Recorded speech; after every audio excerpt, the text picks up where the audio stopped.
ان الحمد للہ نحمده ونصلي على رسوله الكريم اما بعد ان الله وملائكته يصلون على النبي يا ايها الذين امنوا صلوا عليه وسلموا تسليما اللهم صل على محمد وعلى ال محمد اللهم بارك على محمد وعلى ال محمد ربی یسر ولا تعسر وتمم بالخیر۔ السلام علیکم ورحمۃ اللہ وبرکاتہ۔ ویلکم ٹو النصر اسلامک کلاسز۔ پچھلی دو کلاسز سے ہم جو ایئر آف ڈیلیگیشن ہے عام الوفود، اس کے بارے میں ہم کافی ڈیٹیل سے ڈسکس کر رہے ہیں، اور سوچا تو یہ تھا کہ شاید دو کلاسز میں کمپلیٹ ہو جائے گا، لیکن پچھلی کلاس میں ہم نے کافی ساری ڈیٹیلز اس کے اندر شیئر کی تھیں۔ تو ایک اور دو لگ بھگ وفود ایسے ہیں ڈیلیگیشن ایسے ہیں جو کہ ایک تو بہت ہی زیادہ امپورٹنٹ ہے، وہ ہمارا ڈسکس کرنا رہ گیا تھا، اور کچھ ایک دو چھوٹی اور امپورٹنٹ چیزیں ہیں جو ہم دیکھیں گے آج کی کلاس میں انشاءاللہ ان کو ڈسکس کریں گے، جن کو ایک سیپریٹ کلاس میں اگر لے کر کے آیا جائے گا تو بہت زیادہ وہ ڈیٹیل نہیں ہے، لیکن امپورٹنٹ چیزیں ہیں، تو انشاءاللہ ہم نے سوچا کہ آج کی کلاس میں ہی ان کو ڈسکس کر لیں گے۔ تو آج کی کلاس میں ہم جو ایک سب سے امپورٹنٹ جو ہمارا وفد بچا ہوا تھا اس کو ہم انشاءاللہ ڈسکس کریں گے، جو کہ ویسے انڈیویجولی ہو سکتا ہے آپ لوگوں نے سن رکھا ہو، اس کا جو واقعہ ہے جو ڈیلیگیشن تھا اس کے بارے میں بتا دوں، the Christian delegation of Najran کا جو وفد آیا تھا جو کہ عیسائی وفد تھا پورا، اور اس کے بارے میں انشاءاللہ ہم آج کی کلاس میں ڈسکس کریں گے۔ آپ لوگوں نے سن رکھا ہوگا کہ رسول اللہ صلی اللہ علیہ وسلم کے پاس کچھ عیسائی آئے تھے نجران سے، اور ان کو رسول اللہ صلی اللہ علیہ وسلم نے مسجد کے اندر ہی ٹھہرایا تھا۔ تو بہت ساری الگ الگ جگہوں پہ الگ الگ طریقے سے اس واقعے کو استعمال کیا جاتا ہے، کیونکہ بہت ساری ہمارے سامنے تو ہمیں دکھتا ہے کہ ایک نارمل سا واقعہ ہے، لیکن جو اس کے اندر فقیہ ہوتے ہیں، جو مجتہد ہوتے ہیں، اس کے اندر سے الگ الگ فقہ نکالتے ہیں، الگ الگ اس کو طریقوں سے پڑھتے ہیں۔ تو زیادہ تر ہم اگر اس کو دیکھا جائے تو آج کے معاشرے میں نان مسلمس کو کیا ہم مسجد کے اندر ٹھہرا سکتے ہیں یا نہیں ٹھہرا سکتے ہیں، اس لیے زیادہ تر اس واقعے کا استعمال کیا جاتا ہے۔ تو اسی وجہ سے آپ لوگوں نے ہو سکتا ہے اگر جن لوگوں نے سن رکھا ہے تو سنا ہوگا، لیکن آج ہم اس کو پورا ڈیٹیل میں پڑھیں گے کہ یہ کون سا وفد تھا، کب آیا تھا، کیوں آیا تھا، کیا اس کی وجوہات رہی تھیں، اور پھر کس طریقے سے جو ان کا ڈیلیگیشن تھا وہ جو الائنس میں آیا ہے رسول اللہ صلی اللہ علیہ وسلم کے ساتھ، وہ کیوں آیا۔ اب دیکھیے یہ جو کرسچن ڈیلیگیشن تھا نجران اگر ہم دیکھیں، نجران ایک جگہ کا نام ہے جو کہ آپ کہیں مکہ کے ساؤتھ میں پڑتا ہے، یعنی کہ یمن کے پاس، یمن کے بالکل بارڈر پر جو صنعاء ہے، ایک جگہ صنعاء ہے یمن کے ہی پاس، پہلے تو الگ تھی یمن سے لیکن اب یمن کے اندر ہی آتا ہے وہ پورا ایریا جو ہے۔ تو صنعاء جو جگہ ہے، صنعاء کے تھوڑا سا ہی اوپر بس باؤنڈری پر اس کی یہ جگہ پڑتی ہے نجران۔ تو ہم دیکھتے ہیں کہ یمن جو تھا پہلے سے ہی آلریڈی، جیسے کہ ایبیسینین ایمپائر کو ہم نے دیکھا کہ وہاں پر کرسچن انفلوئنس زیادہ تھا، جو رومن ایمپرر تھے وہ اس کو کنٹرول کرتے تھے نجاشی کے تھرو، سیم ایسے ہی جو یمن تھا، یمن میں بھی کرسچن انفلوئنس زیادہ تھا، اور جو رومن ایمپرر تھا وہی اس کو کنٹرول کیا کرتا تھا، ایک طریقے سے انہی کی ایک ولایت تھی، ایک طریقے سے اگر دیکھا جائے تو تھی بہت ہی آئسولیٹڈ، نیچے تھی، الگ تھی بالکل، لیکن پھر بھی اس کو کنٹرول جو تھے وہ یہی لوگ کیا کرتے تھے، کیونکہ پانی کے راستے زیادہ تر ٹریول کیا کرتے تھے ایجپٹ کے تھرو یا سیریا، ادھر آس پاس سے نکل کر کے آتے تھے، اور وہ جو اس وقت میں جو ریڈ سی ہے وہاں سے ٹریول کر کر کے یہاں آتے تھے۔ اسی وجہ سے انہوں نے جو ایبیسینیا تھا وہاں پر بھی آپ کہیں کہ قبضہ کر کر کے اپنی حکومت جمائی تھی، اور نیچے یمن میں آ کر بھی انہوں نے یہاں پر اپنی ایک اسٹیٹ ٹیریٹری بنا لی تھی۔ تو یہ جو نجران ہے، یہاں کے جو لوگ تھے یہ زیادہ تر عیسائی تھے، پورا جو یمن کا علاقہ میں آپ کو بتا رہا ہوں کہ یہاں پر کرسچین انفلوئنس زیادہ تھا، یہاں پر جو ریلیجن فالو کیا جاتا تھا وہ کرسچینٹی فالو کی جاتی تھی، تو اہل کتاب میں ہی یہ لوگ آتے تھے۔ تو رسول اللہ صلی اللہ علیہ وسلم جن کو اللہ تعالیٰ نے پوری کائنات کے لیے، اس پوری دنیا کے لیے نبی بنا کر کے بھیجا ہے، تو رسول اللہ صلی اللہ علیہ وسلم نے اپنا میسج سارے ہی لوگوں کے لیے تھا، پوری ارتھ کے لیے تھا، پوری گلوب کے لیے تھا، ایسا نہیں تھا کہ صرف مکہ یا مدینہ کے لیے، یہ ہم کافی ڈسکس کر چکے ہیں پہلے ہی۔ تو رسول اللہ صلی اللہ علیہ وسلم کی یہ ذمہ داری تھی کہ جو اور جتنے بھی لوگ ہیں، جتنے بھی ممالک ہیں، اور خاص طور سے جو اہل کتاب ہیں، ان تک رسول اللہ صلی اللہ علیہ وسلم اپنی نبوت کو پہنچائیں، جو ان کا میسیج ہے جو اللہ تعالیٰ نے بھیجا ہے ان تک پہنچائیں۔ تو رسول اللہ صلی اللہ علیہ وسلم ایک اسی میں 8ویں یا 9ویں ہجری میں ڈیٹس کا جیسے میں ابھی بتا چکا ہوں شروعات سے کہ ڈیٹس میں ہمیں بہت زیادہ فرق ملتے ہیں۔ 8ویں یا 9ویں ہجری میں رسول اللہ صلی اللہ علیہ وسلم نے جو کرسچنس آف نجران ہیں، یہاں کے جو رہنے والے جو عیسائی تھے نجران کے، ان لوگوں کو رسول اللہ صلی اللہ علیہ وسلم نے ایک لیٹر لکھا تھا، ایک خط لکھا تھا رسول اللہ صلی اللہ علیہ وسلم نے، اور وہ اس خط میں رسول اللہ صلی اللہ علیہ وسلم نے ان کو انویٹیشن دیا تھا کس کی طرف، ریلیجن آف اسلام کی طرف، اسلام جو دین ہے اس کی طرف بلایا تھا، کیونکہ رسول اللہ صلی اللہ علیہ وسلم کی ہی ذمہ داری ہے ان سب لوگوں کو، خاص طور سے جو عیسائی اور یہودی ہیں وہ بھی اہل کتاب ہیں، یعنی کہ رسول اللہ صلی اللہ علیہ وسلم کے جو بھائی تھے، جو نبی ان سے پہلے آئے ہیں، عیسیٰ علیہ السلام اور موسیٰ علیہ السلام، اس میں رسول اللہ صلی اللہ علیہ وسلم نے ان کو جو ہے اپنی ذمہ داری سمجھی کہ رسول اللہ صلی اللہ علیہ وسلم ان کو یہ خط لکھیں۔ تو اس خط میں رسول اللہ صلی اللہ علیہ وسلم نے جو عیسائی تھے نجران کے، ان لوگوں کو اسلام کی دعوت دی، اسلام کی طرف، جو ریلیجن آف اسلام ہے اس کی طرف دعوت دی، اور انہوں نے کہا کہ لوگوں کی، یعنی کہ جو لوگ ہیں خاص طور سے رومن ایمپرر کی عبادت سے نکال کر کے میں آپ کو اللہ تعالیٰ کی عبادت کی طرف دعوت دیتا ہوں، یعنی کہ صرف ایک اللہ کی عبادت کی جائے۔ تو اس میں اور رسول اللہ صلی اللہ علیہ وسلم کہتے ہیں کہ اگر آپ ریفیوز کرتے ہیں اس چیز کو، اگر اسلام ایز اے ریلیجن کو ایکسیپٹ کرنے کے لیے آپ ریفیوز کرتے ہیں تو آپ کو پھر جو ہے جزیہ دینا ہوگا، یعنی کہ اسلام کا جو سسٹم ہے اس کو ہم امپلیمنٹ کریں گے وہاں پر آ کر کے، اور اس میں آپ کو چاہیں آپ جو بھی ریلیجن فالو کرنا چاہیں آپ وہ ریلیجن فالو کریں، آپ کو جزیہ دینا ہوگا۔ اگر آپ یہ بھی ایکسیپٹ نہیں کرتے ہیں، اس کو بھی آپ ریفیوز کرتے ہیں، تو پھر آئی ڈکلیئر وار اپون یو، پھر ہمارا جو آپ کہیں کہ جو جنگ کا اعلان ہے ہماری طرف سے آپ کے لیے۔ اب یہ پھر وہی چیز آ گئی جو ہم نے پچھلی کلاس میں ڈسکس کی تھی کہ یہ تو ایک طریقے سے اگر ہم دیکھیں تو یہ تو جبرن والی چیز ہو گئی، ایک طریقے سے جبر کرنے والی، زبردستی کرنے والی چیز ہے۔ تو میں بتا چکا ہوں پچھلی کلاس میں ہی میں نے کہا تھا کہ یہ 1400 سال پہلے کی بات ہو رہی ہے، جہاں پر جو سیناریو تھا، جو دنیا تھی، وہ آج کی دنیا سے بہت زیادہ الگ تھی۔ اس وقت میں اسی طریقے سے حکومت کی جاتی تھی، اور آج کے وقت میں بھی ایسے ہی حکومت کی جاتی ہیں۔ اب آپ دیکھیے کرنا ایسا ہوا کہ جو میں نے پچھلی کلاس میں آپ کو بتایا تھا کہ سیم، مطلب آج بھی دیکھیں تو پکچر وہی ہے، لیکن پلیئرز بدل گئے ہیں اس کے اندر دیکھا جائے تو۔ جو آج امریکہ ہے وہی کام کرتا ہے، جو لوگ کہتے بھی ہیں نا، اگر لوگوں کو یہ لگ رہا ہے کہ یہ تو غلط چیز تھی، تو آج کے زمانے میں بھی امریکہ یہی کر رہا ہے سیم۔ اور میں نے پچھلی کلاس میں بہت ڈیٹیل کے ساتھ بتایا تھا، اور اللہ تعالیٰ کا کرنا ایسا ہوا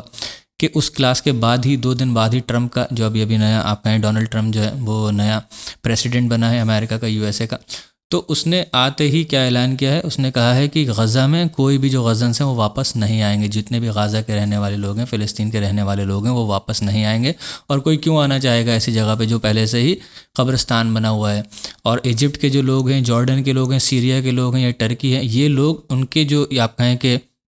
غزہ کے جو لوگ وہاں سے نکلے ہیں ان لوگوں کو اپنے یہاں جگہ دیں، جو اور اپنے یہاں بسائیں ان کو، اور غزہ پر ہم قبضہ کریں گے۔ غزہ پر جا کر ہم ایک بہت زبردست جگہ بنائیں گے جہاں پر ہمارے ریزورٹس وغیرہ ہوں گے، جہاں پر ہم گھومنے کی جگہ اس کو بنائیں گے۔ اور اسرائیل کو بہت کم جگہ ملی، ہم اسرائیل کو بھی ایکسپینڈ کریں گے۔ ابھی ایکسپینشن ان کا اور جگہوں پر بھی جائے گا، جیسا کہ ان کا پلان ہے وہ کرتے ہیں۔ ابھی تو کھل کے انہوں نے صرف اسی چیز کے لیے کہا ہے، ویسٹ بینک کے اوپر بھی وہ قبضہ کریں گے۔ تو یہ سامنے سے اعلانیہ طور پر وہ کر رہے ہیں، اور ورلڈ اس کو ایکسیپٹ کر رہی ہے، کسی نے بھی اس کے اوپر آبجیکشن نہیں کیا ہے۔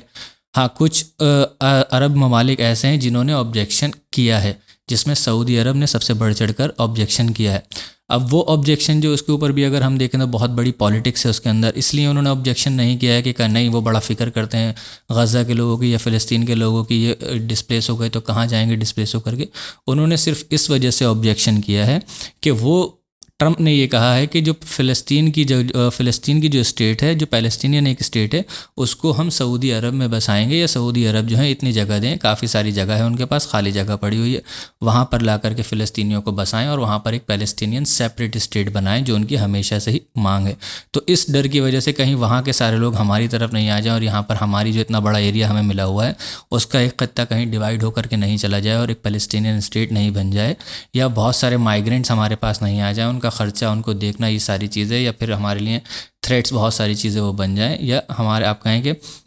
جو ایکویلیبریم بنا ہوا ہے، جو ایک ان کی اسٹیٹ ہے، اس میں کوئی بھی خلل نہیں چاہتے ہیں وہ۔ تو اس وجہ سے صرف انہوں نے یہ آبجیکشن کیا ہے، باقی ان کو کسی چیز کی اس چیز پر آبجیکشن نہیں ہے کہ جو پوری فلسطین کی، جو پیلسٹائن کی جو اسٹیٹ ہے، اس کو اجاڑ کر رکھ دیا ہے، غزہ کے کتنے معصوم لوگوں کو، بے گناہ لوگوں کو، بچوں کو، بوڑھوں کو، عورتوں کو، بزرگوں کو ایسے ہی مار دیا ہے، قتل کر دیا ہے۔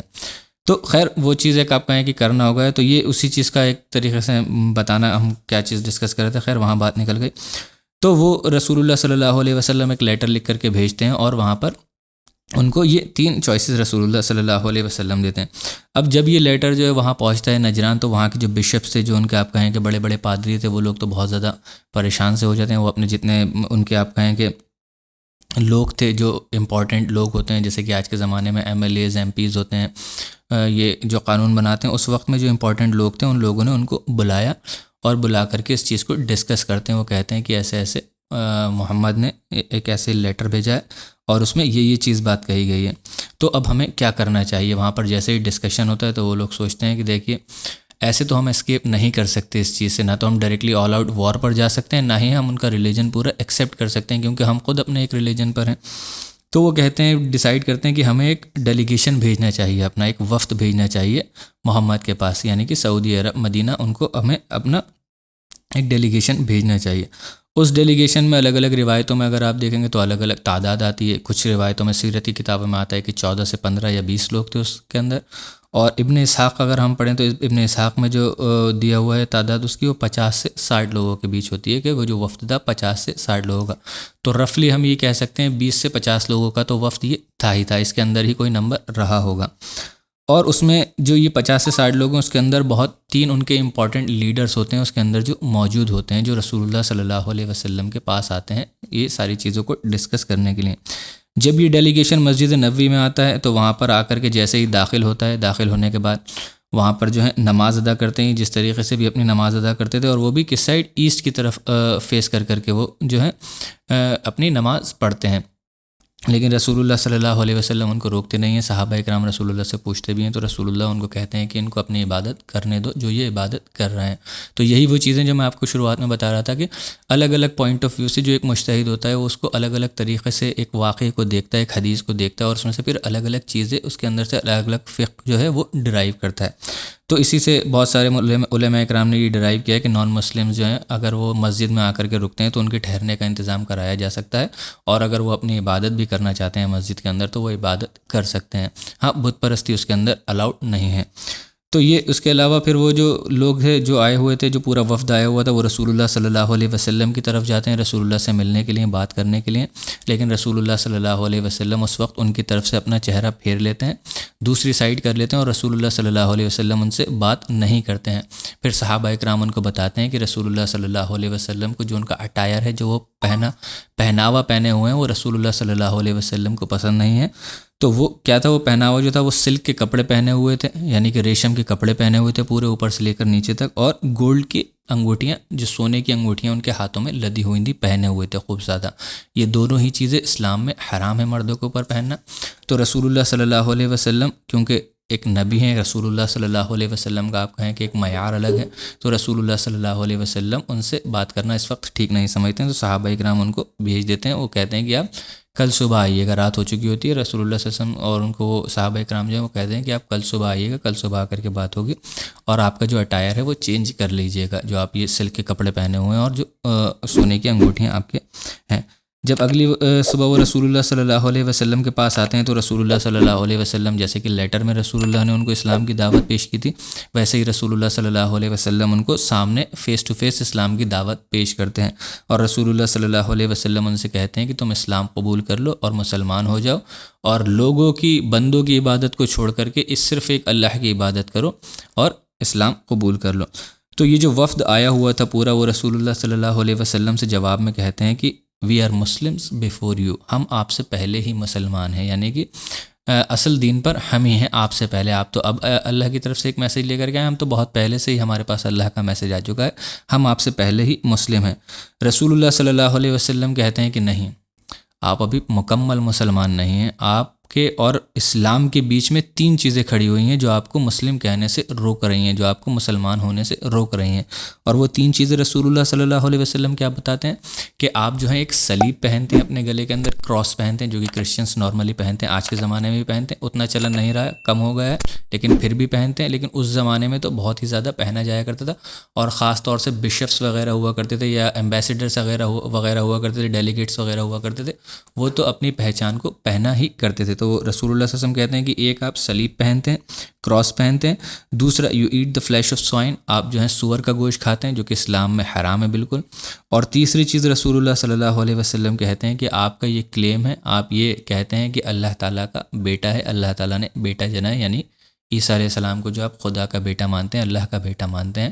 یہ 3 چیزیں ایسی ہیں جو اسلام میں بالکل حرام ہیں. جب تک کوئی شخص ان تینوں چیزوں کو مانے گا تب تک وہ مسلمان نہیں ہو سکتا، وہ اسلام میں داخل نہیں ہو سکتا. تو جو ان کا کلیم تھا، جو وہ یہ کہتے ہیں کہ ہم آپ سے پہلے مسلمان ہیں، اس کو رسول اللہ صلی اللہ علیہ وسلم بہت ہی خوبصورتی کے ساتھ، ایویڈنس کے ساتھ رد کر دیتے ہیں. تو اس کے بعد پوری ایک ڈیبیٹ سی چھڑ جاتی ہے ان کی اور رسول اللہ صلی اللہ علیہ وسلم کے بیچ میں. اب دیکھیے، یہ ہم آج کے زمانے میں بھی دیکھ سکتے ہیں کہ اگر کوئی اپنے آپ کو بہت بڑا آپ کہیں کہ دینی پیشوا سمجھتا ہے، اس کو اگر کوئی دوسرا شخص کوئی بات بتاتا ہے، چاہے ایویڈنسز کے ہی ساتھ کیوں نہ ہو اور بالکل لاجیکل بات ہی کیوں نہ ہو، لیکن کیونکہ اس کی ایگو پر آ جاتی ہے وہ بات، کہتا ہے کہ میں خود پہلے سے ہی دینی پیشوا ہوں، مجھے یہ ساری چیزیں پتہ ہیں، یہ کون شخص آ گیا ہے نیا مجھے بتانے والا کہ میں کون ہوں کون نہیں ہوں، میں کیا چیز فالو کر رہا ہوں کیا چیز نہیں فالو کر رہا ہوں، کیا صحیح ہے کیا غلط ہے. تو وہاں پر آل آؤٹ ڈیبیٹ ہو جاتی ہے رسول اللہ صلی اللہ علیہ وسلم کے بیچ میں اور ان کے بیچ میں، اور رسول اللہ صلی اللہ علیہ وسلم ان کے جتنے بھی کلیمز ہوتے ہیں جیسے وہ بات کرتے ہیں، جیسے انہوں نے ابھی بھی کہا کہ ہم مسلمان ہیں آپ سے پہلے، تو رسول اللہ صلی اللہ علیہ وسلم قرآن سے ہی ان کا زیادہ تر جو ہے آپ کہیں ان کے جو جتنے بھی کلیم تھے ان کو رد کرتے ہیں، رسول اللہ صلی اللہ علیہ وسلم ان کو نلیفائی کرتے ہیں. اس میں وہ کہتے ہیں جیسے کہ رسول اللہ صلی اللہ علیہ وسلم سے کہ آپ جو ہیں عیسیٰ علیہ السلام کو اللہ تعالیٰ کا بندہ کیوں کہتے ہیں، آپ اللہ تعالیٰ کا بیٹا کیوں نہیں کہتے. رسول اللہ صلی اللہ علیہ وسلم سے وہ پوچھتے ہیں، رسول اللہ صلی اللہ علیہ وسلم کہتے ہیں کیونکہ اللہ تعالیٰ نے جو عیسیٰ علیہ السلام تھے وہ واقعی میں اللہ تعالیٰ کے بندے اور اللہ تعالیٰ کے آپ کہیں کہ میسنجر اور اللہ تعالیٰ کی طرف سے بھوکی ہوئی روح تھے. عیسیٰ علیہ السلام کے بارے میں رسول اللہ صلی اللہ علیہ وسلم کہتے ہیں جو کہ اللہ تعالیٰ نے مریم علیہ السلام کے اندر پھونکی تھی. یہ قرآن کا ہی ریفرنس ہے، وہ ریفرنس دیتے ہیں. اس کے علاوہ وہ رسول اللہ صلی اللہ علیہ وسلم سے پھر کہتے ہیں کہ سوال پوچھتے ہیں جو ڈیبیٹ چل رہی تھی اسی میں، کہتے ہیں کہ کیا آپ نے کبھی ایسا دیکھا ہے کہ کوئی ایک شخص جس کا والد نہیں ہو، بنا والد کے کوئی شخص پیدا ہو سکتا ہے کیا؟ مطلب وہ یہ کہنا چاہ رہے تھے کہ بنا والد کے کوئی پیدا نہیں ہو سکتا. عیسیٰ علیہ السلام جو بنا والد کے کہا جاتا ہے وہ بنا والد کے نہیں ہے، بلکہ ان کا والد جو ہے وہ اللہ ہی ہے، نعوذ باللہ، ان کا یہ کلیم تھا. تو رسول اللہ صلی اللہ علیہ وسلم جو ہے ان کو ایک ایسا اگزامپل دیتے ہیں. اللہ تعالیٰ اس وقت میں سورہ آل عمران کی آیت نمبر 59 اور آیت نمبر 60 کو اللہ تعالیٰ ریویل کرتا ہے، اس وقت نازل کرتا ہے، اور اس کے تھرو رسول اللہ یعنی کہ اللہ رسول اللہ کے تھرو ایک ایسا بہترین اگزامپل دیتا ہے جس میں کہ آدم علیہ السلام کے بارے میں اللہ تعالیٰ بتاتا ہے کہ آدم علیہ السلام کو کیسے اللہ تعالیٰ نے بنایا، جس میں وہ اگزامپل دینا آپ سمجھیے کتنا بہترین کا اگزامپل ہے. یہ بات کر رہے ہیں کہ کیا کسی تم نے شخص کو ایسا دیکھا ہے کہ جو بنا والد کے پیدا ہو. تو اس میں قرآن کی آیت میں سورہ آل عمران میں اللہ تعالیٰ کیا فرماتے ہیں، آیت نمبر 59 اور آیت نمبر 60 میں، اعوذ باللہ من الشیطان الرجیم، بسم اللہ الرحمن الرحیم، ان مثل عیسیٰ عند اللہ کمثل آدم، کہ اللہ تعالیٰ کی نظر میں indeed the example of Jesus in the sight of Allah is like that of آدم. عیسیٰ علیہ السلام کا اگزامپل بالکل اللہ تعالیٰ کی نظر میں آدم علیہ السلام کی طرح ہے. کس طرح ہے اللہ تعالیٰ بتاتا ہے، خلقہ، اللہ تعالیٰ نے کریٹ کیا ہے، اللہ تعالیٰ نے بنایا ہے ان کو، من تراب ثم قال له کن فیکون، کہ اللہ تعالیٰ نے آدم علیہ السلام کو مٹی سے بنایا تھا اور اللہ تعالیٰ نے کہا تھا کن فیکون، اور وہ ہو گئے. اللہ تعالیٰ نے کہا ہو جا اور وہ ہو جاتا ہے. اس کے آگے اگلی آیت میں آیت نمبر 60 میں کہا الحق من ربک فلا تکن من الممترین، this is the truth from your lord so do not be one of those who doubt. تو اللہ تعالیٰ یہ بتاتا ہے ایگزامپل جو اللہ تعالیٰ اتنا بہترین ایگزامپل دیتا ہے کہ تم تو بات کر رہے ہو کہ کیا تم نے دیکھا ہے کسی ایسے شخص کو جس کا والد نہیں ہو، جس کے باپ نہیں ہو، بنا باپ کے بھی کیا کوئی پیدا ہو سکتا ہے، مطلب بایولوجیکلی وہ کہہ رہے تھے. اب اللہ تعالیٰ اتنا بہترین ایگزامپل دیتا ہے آدم علیہ السلام کا جن کے نہ تو والد تھے اور نہ ہی والدہ تھیں، دونوں ہی نہیں تھے، یعنی بایولوجیکلی امپاسبل ہے یہ اگر دیکھا جائے تو اگر دیکھا جائے بایولوجیکلی انسانوں کے لیے امپاسبل ہے نا وہ چیز، لیکن اللہ تعالیٰ کے لیے تو کچھ بھی چیز امپاسبل نہیں ہے. اللہ تعالیٰ تو کریشن ایکس نہیلیو کرتا ہے، یعنی کہ بنا کسی چیز کی کوئی چیز بنا دینا. یہ جو سائنس ہے وہ سائنس مانتی ہے کہ کوئی بھی نئی میٹر کو نہ ہم کریٹ کر سکتے ہیں نہ ہم ڈسٹروائے کر سکتے ہیں، صرف ایک فارم سے دوسری فارم میں وہ چینج ہو جاتا ہے. ہمیں لگتا ہے کہ ہم نے کریٹ کر دیا ہے. اگر یہ کوئی پیپر ہے، اس پیپر کو اگر آپ جلائیں گے تو آپ کو یہ لگے گا شاید آپ نے اس پیپر کو ختم کر دیا، لیکن اصل میں وہ ختم نہیں ہوتا ہے، وہ ایک فارم سے دوسری فارم کی طرف چلا جاتا ہے، انرجی اس کی چینج ہو جاتی ہے، تو اس کی فارم چینج ہو جاتی ہے. لیکن اللہ تعالیٰ کے اندر اس چیز کے اوپر اللہ تعالیٰ قادر ہے، اس چیز کے اوپر اللہ تعالیٰ طاقت اور قوت رکھتا ہے کہ اللہ تعالیٰ بنا کسی چیز سے کوئی بھی چیز بنا دے. اس کو کہا جاتا ہے سائنٹیفک ٹرم میں کریشن ایکس نہیلیو. اس دنیا کو، اس کائنات کو اللہ تعالیٰ نے ایسا بنایا ہے، آدم علیہ السلام کو بھی اللہ تعالیٰ نے ایسے ہی بنایا ہے. حالانکہ اس کو ہم کریشن ایکس نہیلیو نہیں کہیں گے، مٹی سے اللہ تعالیٰ نے آدم علیہ السلام کو بنایا ہے، لیکن اللہ تعالیٰ ہر چیز پر قدرت رکھتا ہے. اللہ تعالیٰ نے آدم علیہ السلام کو بنا ماں باپ کے ہی بنا دیا ہے. تو یہ اللہ تعالیٰ اگزامپل دیتا ہے، رسول اللہ صلی اللہ علیہ وسلم ان کو بتاتے ہیں اس چیز کے اندر. تو اس کے بعد رسول اللہ صلی اللہ علیہ وسلم پھر جب یہ اتنی بحث کافی ساری ہوتی ہے اور وہ اس چیز پر ایگری نہیں کرتے ہیں، تو پھر رسول اللہ صلی اللہ علیہ وسلم ان کو چیلنج کرتے ہیں مباحلہ کے لیے رسول اللہ صلی اللہ علیہ وسلم چیلنج کرتے ہیں، جو کہ سورۃ آل عمران کے اندر ہی اگلی ہی آیت میں، آیت نمبر 61 میں 59 اور 60 میں یہ آتا ہے، یہ جو آدم علیہ السلام کا اگزامپل اللہ دیتا ہے۔ 61 میں اللہ تعالیٰ جو ہے ان کو رسول اللہ صلی اللہ علیہ وسلم کے تھرو مباحلے کا چیلنج دیتا ہے۔ مباحلہ کیا ہوتا ہے؟ مباحلے میں ہوتا ہے کہ اپنی فیملی کے جو لوگ ہوتے ہیں ان کو لے کر کے آئیں، سامنے والا جو شخص ہے، اور جو شخص چیلنج کر رہا ہے وہ بھی اپنی فیملی کے سارے لوگوں کو لے کر کے آئیں، اور آسمان کے نیچے کھڑے ہو کر کے اللہ تعالیٰ کی جو لعنت ہے اس کو اپنے اوپر کہ جو جھوٹا ہو ہم میں سے، کیونکہ سچ کا فیصلہ کیسے کرنا ہے، جو ہم میں سے جھوٹا ہو اس پہ اللہ تعالیٰ کی لعنت ہو، اللہ تعالیٰ کا غضب ہو۔ تو اس طریقے سے اس کو مباحلہ کہا جاتا ہے، جب کوئی چیز مطلب ڈیسائیڈ نہیں ہو پاتا ہے کہ کون صحیح ہے کون غلط ہے، تو یہ مباحلے کا چیلنج دیا جاتا ہے۔ اب اس چیز میں ایک ہی چیز سمجھنا امپورٹنٹ ہے کہ یہ مباحلے کا جو چیلنج ہے، یہ مباحلہ صرف اور صرف نبیوں ہی کی شان ہے، وہی کر سکتے ہیں۔ کیونکہ ان کے اللہ تعالیٰ سے ڈائریکٹ رابطہ ہے۔ اللہ تعالیٰ بتا رہا ہے رسول اللہ صلی اللہ علیہ وسلم کو اس آیت میں، ابھی میں آپ کے سامنے پڑھ کر کے بتاتا ہوں، آیت نمبر 61 میں آل عمران کی، کہ اللہ تعالیٰ رسول اللہ سے کہہ رہا ہے کہ اب ان کو مباحلے کے لیے بلاؤ، اگر یہ کسی چیز پر مان نہیں رہے ہیں، یہ کہہ رہے ہیں کہ یہی سچے ہیں، یہی حق پر ہیں، تو پھر مباحلے کے لیے بلاؤ ان کو، دیکھ لیں گے کہ کون سچا ہو، اللہ تعالیٰ کی لعنت اور اللہ تعالیٰ کا غضب اس کے اوپر ہوگا۔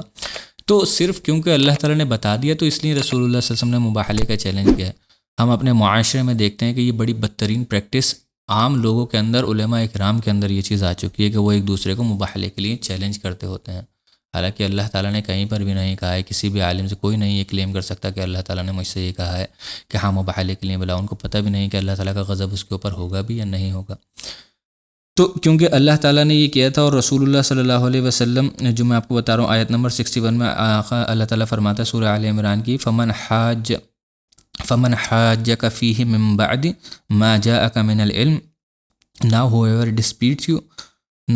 disputes you with you O Prophet صلی اللہ علیہ وسلم concerning Jesus، عیسیٰ علیہ السلام کے بارے میں آپ سے ابھی بھی کوئی اگر جھگڑا کرتا ہے اور وہ آپ سے ڈسپیوٹ کرتا ہے،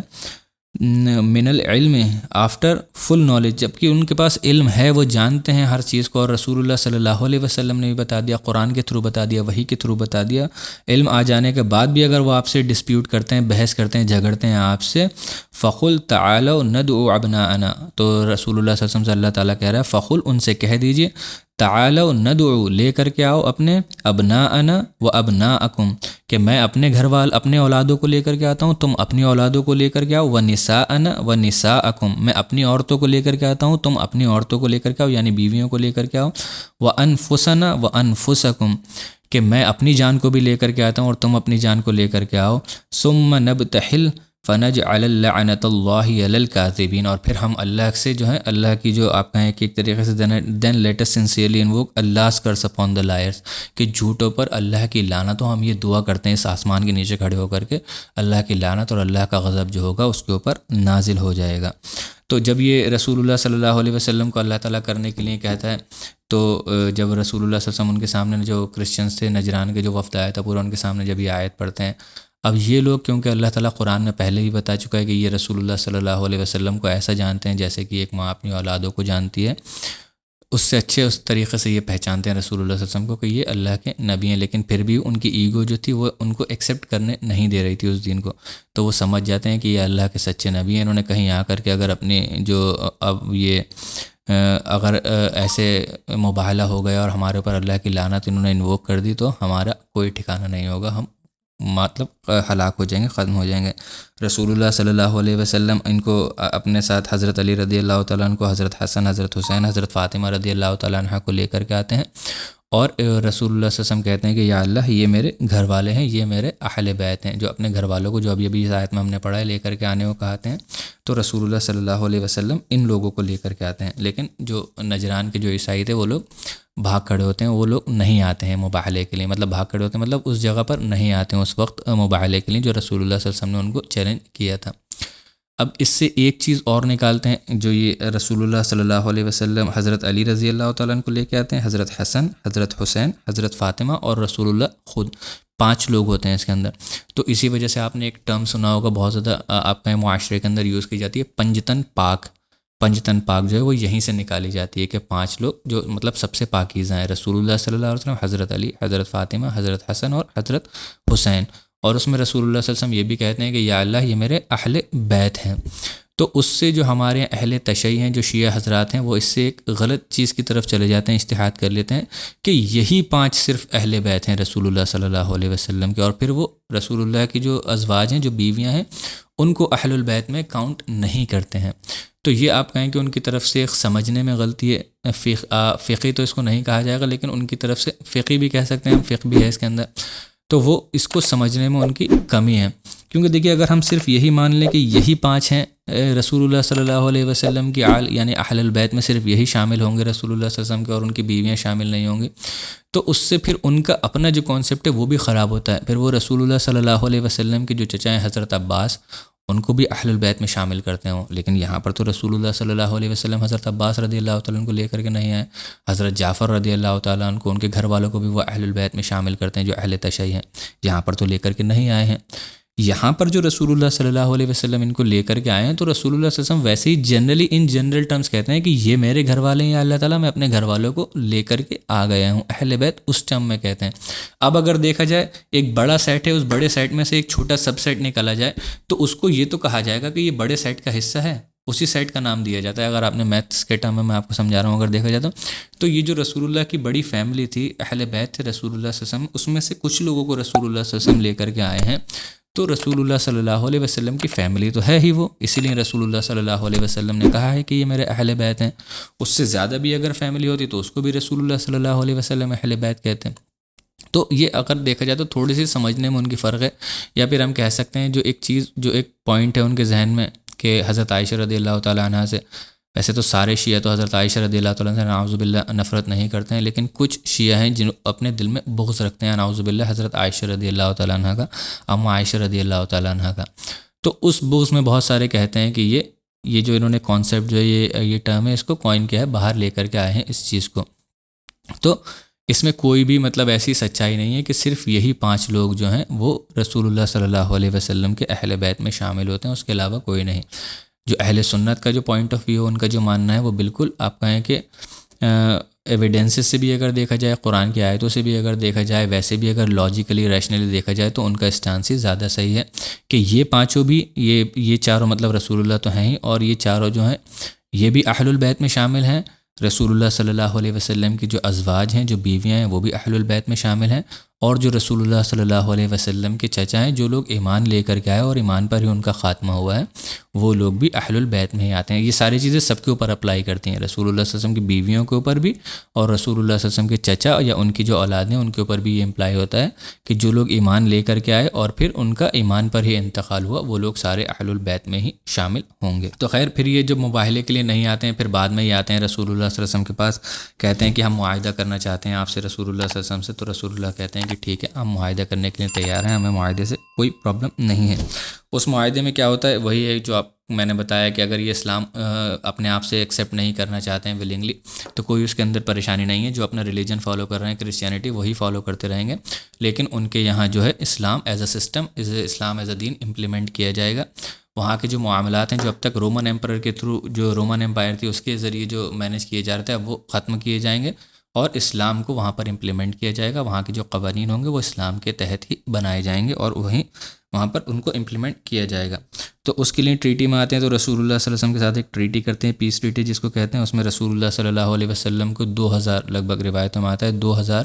جو ثوب ہوتے ہیں، جو ہوتے ہیں یعنی کہ ایک جھبہ جو ہوتا ہے پہننے والا، وہ 2000 جھبے دینے کا یہ وعدہ بھی کرتے ہیں، ایز اے گڈ جیسچر جس کو کہتے ہیں، فرینڈلی جیسچر جس کو کہتے ہیں، کہ ہم اس کے اوپر معاہدے کے اوپر رہیں گے۔ اور اس میں جو یہ کہتے ہیں 1000 جو ہے ہم رجب کے مہینے میں دیں گے، اور 1000 جو ہے ہم سفر کے مہینے میں دیں گے، رسول اللہ صلی اللہ علیہ وسلم کو بھجوائیں گے۔ اور اس کے لیے کہتے ہیں کہ آپ اس کو کلیکٹ کرنے کے لیے ہمارے ساتھ میں کسی ٹرسٹ وردی انسان کو، کسی آپ کہیں کہ امین انسان کو، جس کے اوپر آپ بھروسہ کر سکتے ہیں، اس کو بھیج دیجئے جو ایماندار ہو۔ ہم اس کے ہاتھ 1000 بھجوا دیں گے ابھی، اور 1000 پھر ہم بعد میں سفر کے مہینے میں بھجوائیں گے۔ جب وہ یہ کہتے ہیں کہ آپ کوئی ٹرسٹ وردی بھیج دیجیے، تو یہاں پر رسول اللہ صلی اللہ علیہ وسلم کہتے ہیں کہ میں ایک ٹرسٹ وردی کو نہیں بھیجوں گا، مطلب ایک امین کو نہیں بھیجوں گا، بلکہ میں ایک ایسے شخص کو بھیجوں گا جو واقع میں ٹرولی ٹرسٹ وردی ہے، اور جو امین الامہ ہے، میری امت کا امین ہے۔ بہت بڑا لقب رسول اللہ صلی اللہ علیہ وسلم ان صحابی کو دیتے ہیں، اور وہ صحابی کون ہیں آپ لوگ شاید جانتے ہوں گے، میں نے پہلے بھی ان کے بارے میں ذکر کر چکا ہوں اور ان کا ٹائٹل بھی بتا چکا ہوں۔ ابو عبیدہ عامر ابن الجراح رضی اللہ تعالیٰ عنہ کو رسول اللہ صلی اللہ علیہ وسلم اس موقع پر امین الامہ کا ٹائٹل دیتے ہیں، جو اس کے بعد پھر اسی نام سے وہ جانے جاتے تھے۔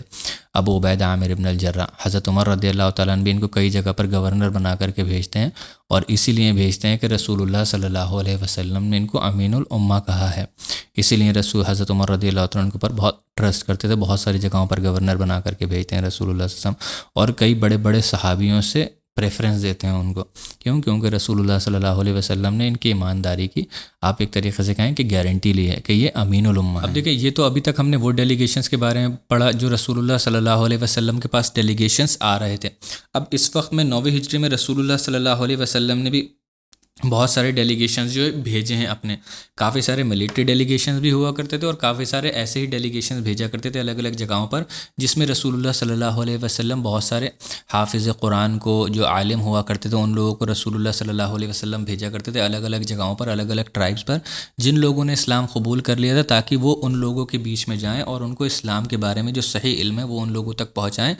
کیونکہ نئی نئی ٹرائبز ہیں، نئے نئے لوگ ہیں جنہوں نے اسلام قبول کیا ہے، تو رسول اللہ صلی اللہ علیہ وسلم ان کے بیچ میں، اور اس کے بیچ میں اس میں بھی رسول اللہ صلی اللہ علیہ وسلم کس کو پریفرنس دیا کرتے تھے؟ جو لوگ سب سے زیادہ نالجبل ہوا کرتے تھے، جو سب سے زیادہ علم جن کے پاس ہوا کرتا تھا، اور اگر اس کی کلاس اگر بنائی جائے کہ کن لوگوں کے پاس سب سے زیادہ علم تھا، ان میں جو سب سے ٹاپ پر آتے ہیں وہ اصحاب صفہ آتے ہیں، جو مسجد نبی میں صرف اپنے آپ کو ڈیڈیکیٹ کیے ہوئے تھے، وہیں رہا کرتے تھے، اور رسول اللہ صلی اللہ علیہ وسلم کی صحبت اختیار کیا کرتے تھے، تاکہ رسول اللہ سے زیادہ علم سیکھ سکیں۔ جب بھی مسجد میں رسول اللہ آتے تھے، ان کے پاس بیٹھ جایا کرتے تھے، ان سے سوال جواب کیا کرتے تھے، کافی ساری چیزیں پوچھا کرتے تھے، اور ان کو نوٹ کر لیا کرتے تھے۔ بہت ساری حدیثیں بھی اس لیے ہمیں زیادہ تر اصحاب صفہ سے ہی ملتی ہیں۔ تو رسول اللہ صلی اللہ علیہ وسلم، اب اس میں کیا تھا، سب سے زیادہ ڈیلیگیٹس جو رسول اللہ صلی اللہ علیہ وسلم نے بھیجے ہیں اپنے، جو سب سے زیادہ آپ کہیں کہ سفیر بھیجے ہیں رسول اللہ صلی اللہ علیہ وسلم نے،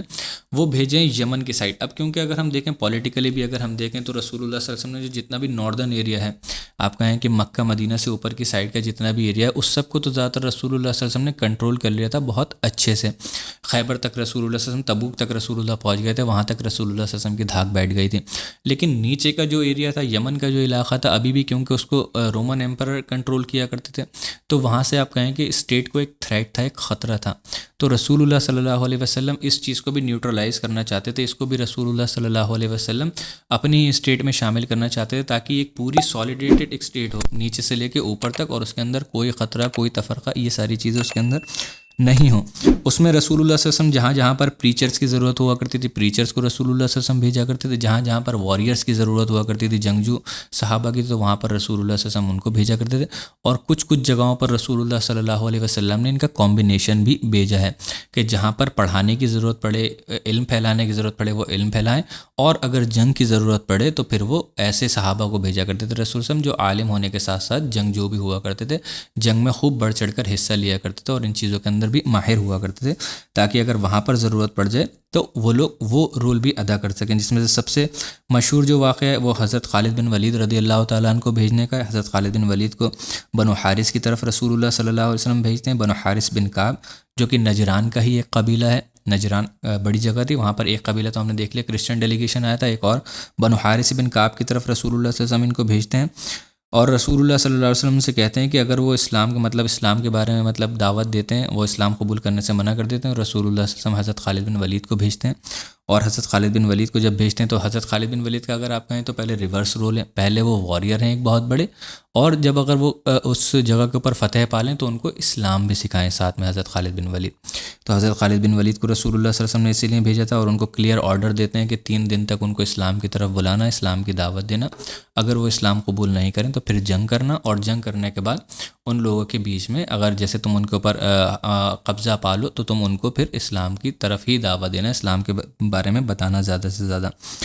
تو بنو حارث جب رسول اللہ صلی اللہ علیہ وسلم یہ حضرت خالد بن ولید رضی اللہ تعالیٰ وہاں پہنچتے ہیں، تو جو بنو حارث تھے وہ ویسے ہی پہلے سے ہی جب دیکھتے ہیں مسلمانوں کی پوری فوج آئی ہے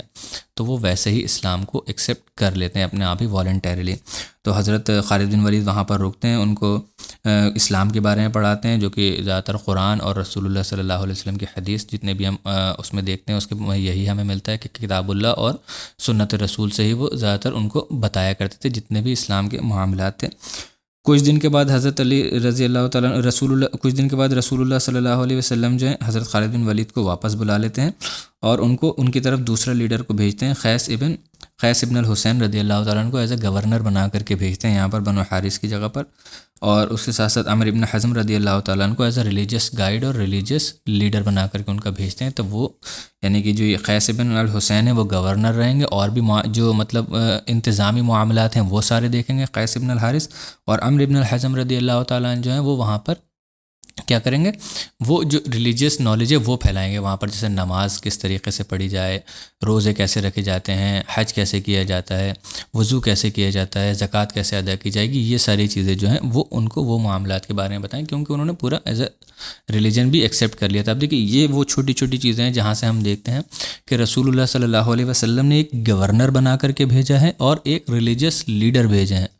گورنر ریلیجس لیڈر تو اسی لیے بھیجے ہیں کہ وہ دین کے بارے میں پڑھائیں، دین کے بارے میں سکھائیں جو چیزیں انہیں سیکھنا ہے. اور گورنر کس لیے بھیجا ہے، نام سے ہی ہمیں پتہ چل رہا ہے کہ گورنر کا مطلب کیا ہے، گورن کرنا. جو رسول اللہ صلی اللہ علیہ وسلم کی جو ایک اسٹیٹ تھی اس کے اندر یہ ایک اور ولایہ ہوگا، یہ اینیکس کر لی ہے. تو اس ولایہ کو کنٹرول کرنے کے لیے اس کے جو معاملات ہیں ان معاملات کو دیکھنے کے لیے ایک گورنر کی ضرورت ہے. تو رسول اللہ صلی اللہ علیہ وسلم نے ایک گورنر اپوائنٹ کیا ہے.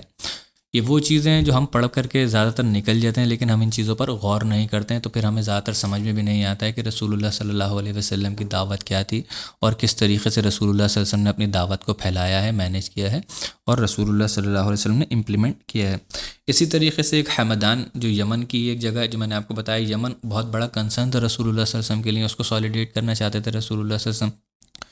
حمدان کی طرف بھی رسول اللہ صلی اللہ علیہ وسلم نے حضرت خالد بن ولید رضی اللہ تعالیٰ عنہ کو بھیجا پہلے. جب خالد بن ولید وہاں گئے اور وہاں کے لوگوں نے جو تھا اسلام ایکسیپٹ کر لیا، اور وہاں پر کچھ دن کے بعد رسول اللہ صلی اللہ علیہ وسلم پھر حضرت خالد بن ولید کو واپس بلا کر کے حضرت علی رضی اللہ تعالیٰ عنہ کو بھیجا. حضرت علی کو کیوں بھیجا؟ کیونکہ حضرت علی رضی اللہ تعالیٰ عنہ اپنی دین کی نالج کے لیے مشہور ہیں، فقہ کے لیے حضرت علی رضی اللہ تعالیٰ عنہ مشہور ہیں. تو رسول اللہ صلی اللہ علیہ وسلم نے حضرت علی رضی اللہ تعالیٰ عنہ کو اس لیے وہاں پر بھیجا. اور جب حضرت خالد بن ولید آ کر کے واپس بتاتے ہیں کہ ان لوگوں نے تو والنٹیریلی مطلب اسلام کو ایکسیپٹ کر لیا ہے، تو رسول اللہ صلی اللہ علیہ وسلم بہت خوش ہوتے ہیں اس خبر کو سننے کے بعد، اور رسول اللہ صلی اللہ علیہ وسلم سجدہ شکر بھی کرتے ہیں. کیوں؟ کیونکہ یہ ایک آخری آپ کہیں کہ ایک ایسا اسٹیٹ تھی، ایسی جگہ تھی جو صرف رہ گئی تھی اسلام قبول کرنے سے. جیسے ہی یہ لوگ بھی حمدان کے جو لوگ ہیں وہ بھی اسلام قبول کرتے ہیں، تو اب پورا جو سدرن بارڈر تھا آپ کہیں یمن ہے، اس پورے یمن کے بارڈر نے اسلام ایز اے ریلیجن ایکسیپٹ کر لیا ہے، یا پھر اگر نہیں بھی کیا ہے تو اسلام ایز اے دین تو سب جگہ پہنچ ہی گیا ہے. اسلام ہی مینیج کر رہا ہے، اسلام ہی گورن کر رہا ہے. تو آپ کہیں تبوک سے لے کر کے یمن تک ہی پوری ایک آپ کہیں سالڈ اسٹیٹ ہو گئی تھی رسول اللہ صلی اللہ علیہ وسلم کی، جس کو رسول اللہ صلی اللہ علیہ وسلم مینیج کر رہے تھے. الگ الگ گورنرز بھیج رہے تھے، الگ الگ ریلیجس لیڈرز رسول اللہ صلی اللہ علیہ وسلم بھیج رہے تھے. اب دیکھیے جیسے کہ میں نے آپ کو بتایا کہ جب یمن کا جو پورا ایک آپ کہیں کہ سادرن بارڈر پورا آپ کہیں کہ جنہوں نے اسلام قبول کر لیا تھا، زیادہ تر لوگوں نے یہ نہیں بھی کرا تھا، تو وہاں پر اسلام ایز اے دین امپلیمنٹ ہو چکا تھا، ایز اے سسٹم امپلیمنٹ ہو چکا تھا. اب اس چیز کے لیے جو نئی اسٹیٹ اب انیکسیشن ہوئے ہیں، اس میں جتنے لوگوں نے نئے اسلام قبول کیا ان کو اسلام سکھانے کے لیے، اور جن لوگوں کے یہاں اسٹیٹ چل رہی ہے وہاں پر نئے گورنرز وہاں پر اپوائنٹ کرنا ہوں گے. وہاں کے جو معاملات ہیں، معاشرتی معاملات تھے، ان کو دیکھنے کے لیے، جو پبلک افیئرس تھے ان کو دیکھنے کے لیے، جو انتظامی معاملات تھے ان کو دیکھنے کے لیے گورنرز کی ضرورت تھی. تو ٹیچرز، گورنرز، قاضی، ان لوگوں کی بہت زیادہ ضرورت تھی. اب تو رسول اللہ صلی اللہ علیہ وسلم نے الحمدللہ اتنے بہترین طریقے سے مینیج کیا ہے، پریسیڈنٹ سیٹ کیا ہے، رسول اللہ صلی اللہ علیہ وسلم نے ایگزامپل سیٹ کیا ہے اپنے صحابہ کے سامنے. کیونکہ رسول اللہ صلی اللہ علیہ وسلم کو پتہ تھا کہ اب جو رسول اللہ کا جو ایک میسیج تھا، جس گول کے لیے رسول اللہ صلی اللہ علیہ وسلم آئے تھے، وہ لگ بھگ آلموسٹ رسول اللہ صلی اللہ علیہ وسلم نے اچیو کر لیا ہے. اور ہر نبی کو پتہ ہوتا ہے کہ جب ان کا گول اچیو ہوتا ہے تو پھر ان کو اس دنیا کو چھوڑ کر واپس اللہ تعالیٰ کی طرف جانا ہوتا ہے. تو رسول اللہ صلی اللہ علیہ وسلم ایک بہت زبردست ایک پریسیڈنٹ سیٹ کرنا چاہتے تھے، جو کہ اپنی زندگی میں کر بھی گئے ہیں، کہ میرے بعد بھی یہ جو معاملات ہیں ایسے ہی چلتے رہیں، یہ نہیں ہو کہ کہیں ختم ہو جائیں، جیم لگ جائے، ایک طریقے سے سٹاپ ہو جائیں. یہی ایک بہترین لیڈر کی کوالٹی ہوتی ہے. شروعات میں بہت پہلے بتا چکا ہوں کہ ایک بہترین لیڈر وہی ہوتا ہے جو اپنے بعد لیڈرز چھوڑ کر کے جاتا ہے، نہ کہ فالوورز. ہم آج کے معاشرے میں دیکھیں گے جو ہمارے سو کالڈ لیڈرز ہیں، وہ ایسے لیڈرز ہیں کہ وہ اپنے بعد ایک طریقے سے آپ جائیں تو دیکھتے ہیں کہ بلینک ہو جاتا ہے، اپنے معاشرے میں پیچھے لیڈرز چھوڑ کر کے نہیں جاتے ہیں. لیکن اگر ہم آرمی میں دیکھیں تو ہر جو ملک کی آرمی ہوتی ہے وہ اپنے پیچھے ایسے لوگوں کو چھوڑ کر کے جاتے ہیں کہ ایک لیڈر جاتا ہے تو اس کی جگہ دوسرا لیڈر آ جاتا ہے، وہاں پر لیڈرز کی کمی نہیں ہوتی ہے. تو ٹھیک اسی طرز پر رسول اللہ صلی اللہ علیہ وسلم جو ہے اپنی اسٹیٹ کو ایسا چھوڑ کر کے نہیں جانا چاہتے تھے کہ اگر وہ جائیں نعوذ باللہ اس دنیا سے تو کوئی ان کے پیچھے فالو کرنے والا، مطلب ان کو کوئی لیڈر ہی نہیں ہو رسول اللہ کی، لیڈر لیس سوسائٹی ہو جائے رسول اللہ صلی اللہ علیہ وسلم کی، لیڈر لیس اسٹیٹ ہو جائے رسول اللہ کی، بلکہ رسول اللہ صلی اللہ علیہ وسلم اتنے زیادہ لیڈرز چھوڑ کر کے جاتے ہیں کہ واقع بات ہے کہ شروعات میں چننا بھی بڑا مشکل ہوتا ہے صحابہ کرام کے لیے ہی کہ ہم کس کو اپنا لیڈر چنیں۔ تو رسول اللہ صلی اللہ علیہ وسلم یہ اپنے سامنے پریسیڈنٹ سیٹ کرنا چاہتے تھے، اور یہ بھی رسول اللہ صلی اللہ علیہ وسلم چاہتے تھے کہ صحابہ اکرام اپنی مرضی سے خود ولنگلی مدینہ کے، کیونکہ ہم دیکھتے ہیں جب مکہ سے چھوڑ کر کے آئے تھے تو مکہ کی یاد آتی تھی، مکہ جانا چاہتے تھے، لیکن جب مدینہ میں بس گئے تو مدینہ سے باہر نہیں جانا چاہتے تھے، رسول اللہ کے ساتھ رہنا چاہتے تھے۔ تو رسول اللہ چاہتے تھے کہ میری ہی زندگی میں یہ لوگ مدینہ سے باہر جائیں، اور ان کے ذہن میں یہ ہو کہ اگر ہمیں ضرورت پڑی کسی کام کے لیے، اسلام کے لیے باہر جانا پڑے تو ہم جائیں گے، اور چاہے ہمیں زندگی بھر کے لیے جانا کیوں نہ پڑ جائے، چاہے ہم واپس بھی نہیں آ پائیں، اسی میں ہماری وفات ہی کیوں نہیں ہو جائے، تو ہم اس کے لیے بھی تیار رہیں۔ تو رسول اللہ صلی اللہ علیہ وسلم اسی لیے ان کو تیار کرتے ہیں، اور رسول اللہ صلی اللہ علیہ وسلم صحابہ اکرام کو بھیجتے ہیں، بہت سارے رسول اللہ صلی اللہ علیہ وسلم فائٹرز بھی بھیجتے ہیں، پریچرز بھیجتے ہیں، ایجوکیٹرز بھیجتے ہیں، قاضی بھیجتے ہیں، گورنرز بھیجتے ہیں رسول اللہ صلی اللہ علیہ وسلم الگ الگ، جس میں کچھ ایگزامپل ابھی میں نے آپ کو بتایا حضرت خالد بن ولید رضی اللہ تعالیٰ عنہ کا، یا ابو القیس رضی اللہ تعالیٰ عنہ کا، یا حضرت علی رضی اللہ تعالیٰ عنہ کا، ان لوگوں کو رسول اللہ صلی اللہ علیہ وسلم نے بھیجا۔ اور اسی میں رسول اللہ صلی اللہ علیہ وسلم، کیونکہ یمن نے خاص طور سے یمن پر بہت فوکس تھا رسول اللہ صلی اللہ علیہ وسلم کا، یمن کے لوگوں نے ابھی اسلام قبول کیا تھا، بہت زیادہ آپ کہیں اسلام کے بارے میں نہیں جانتے تھے، تو رسول اللہ صلی اللہ علیہ وسلم وہاں پر اپنے موسٹ نالجبل صحابہ کو بھیجنا چاہتے تھے رسول اللہ صلی اللہ علیہ وسلم، جن کے پاس سب سے زیادہ نالج ہو۔ اسی لیے ہم نے دیکھا کہ حضرت علی کو بھی رضی اللہ تعالیٰ حضرت علی رضی اللہ تعالیٰ کو بھی رسول اللہ صلی اللہ علیہ وسلم نے بھیجا۔ اور ایک یہاں پر بہت ہی مشہور واقعہ آتا ہے جو آپ سب لوگوں نے سن رکھا ہوگا، جس میں رسول اللہ صلی اللہ علیہ وسلم حضرت معاذ بن جبل رضی اللہ تعالیٰ عنہ اور حضرت ابو موسیٰ الاشعری رضی اللہ تعالیٰ عنہ کو رسول اللہ صلی اللہ علیہ وسلم یمن کی طرف بھیجتے ہیں، الگ الگ ڈسٹرکٹس میں بھیجتے ہیں۔ پہلے یمن بہت بڑا پورا ایک ڈسٹرکٹ تھا، لیکن بعد میں وہ ٹوٹ کر کے الگ الگ چھوٹی چھوٹی ڈسٹرکٹس میں ڈیوائیڈ ہو گیا تھا، الگ الگ ولایاز میں ڈیوائیڈ ہو گیا تھا، تو رسول اللہ صلی اللہ علیہ وسلم نے الگ الگ لوگوں کو بھیجا تھا۔ تو معاذ بن جبل رضی اللہ تعالیٰ عنہ کو تو سبھی لوگ کہتے ہیں، زیادہ تر صحابہ کرام اس پر کہتے ہیں کہ ان کی بہت ہی بڑی، آپ کہیں کہ مطلب نالجبل، بہت ہی زیادہ نالجبل تھے معاذ بن جبل رضی اللہ تعالیٰ عنہ، اور جو رسول اللہ صلی اللہ علیہ وسلم نے ان کے لیے ایک مطلب جس چیز کے لیے بھیجا تھا ان کے لیے ایک بہت بڑا چیلنج بھی تھا، اگر ایک طریقے سے دیکھا جائے تو۔ کیونکہ رسول اللہ صلی اللہ علیہ وسلم نے ان کو یمن میں کافی ساری ڈیوٹیز اسائن کی تھی، صرف ایسا نہیں تھا کہ وہ صرف پڑھانے ہی جائیں گے، صرف دین کی ہی بات کرنے کے لیے جائیں گے، بلکہ رسول اللہ صلی اللہ علیہ وسلم نے ان کو ملٹیپل ڈیوٹیز دی تھیں۔ وہ ملٹیپل ڈیوٹیز کیا تھیں کہ ایک تو رسول اللہ صلی اللہ علیہ وسلم نے ان کو امیر بنا کر کے بھیجا تھا، لیڈر بنا کر کے بھیجا تھا رسول اللہ نے وہاں کے لوگوں کے لیے، اور اس کے ساتھ ساتھ رسول اللہ صلی اللہ علیہ وسلم نے ان کو جج بھی بنا کر کے بھیجا تھا، ایک قاضی بنا کر کے بھیجا تھا کہ لوگوں کے بیچ میں جو بھی ڈسپیوٹ ہوگا، لوگوں کے بیچ میں اگر کچھ معاملات ہوں گے تو وہاں پر آ کر کے وہ دیکھ لیں گے، ان کے جو معاملات ہوں گے وہ سیٹل کریں گے حضرت معاذ بن جبل۔ اس کے ساتھ ساتھ ایک ایجوکیٹر بنا کر کے بھی بھیجا تھا، جو اسلام کی جو چیزیں ہوں گی وہی رسول اللہ صلی اللہ علیہ وسلم سے جو سیکھی ہیں انہوں نے وہ ساری چیزیں جو ہیں وہ بتائیں گے، لوگوں کو سکھائیں گے اسلام کے بارے میں۔ اور ساتھ ساتھ میں جو ایک چوتھا رول تھا وہ تھا زکوٰۃ کلیکٹر کا۔ اب جب وہاں پر رہ رہے ہیں تو وہاں پر مسلمان بھی ہیں، نان مسلمز بھی ہیں،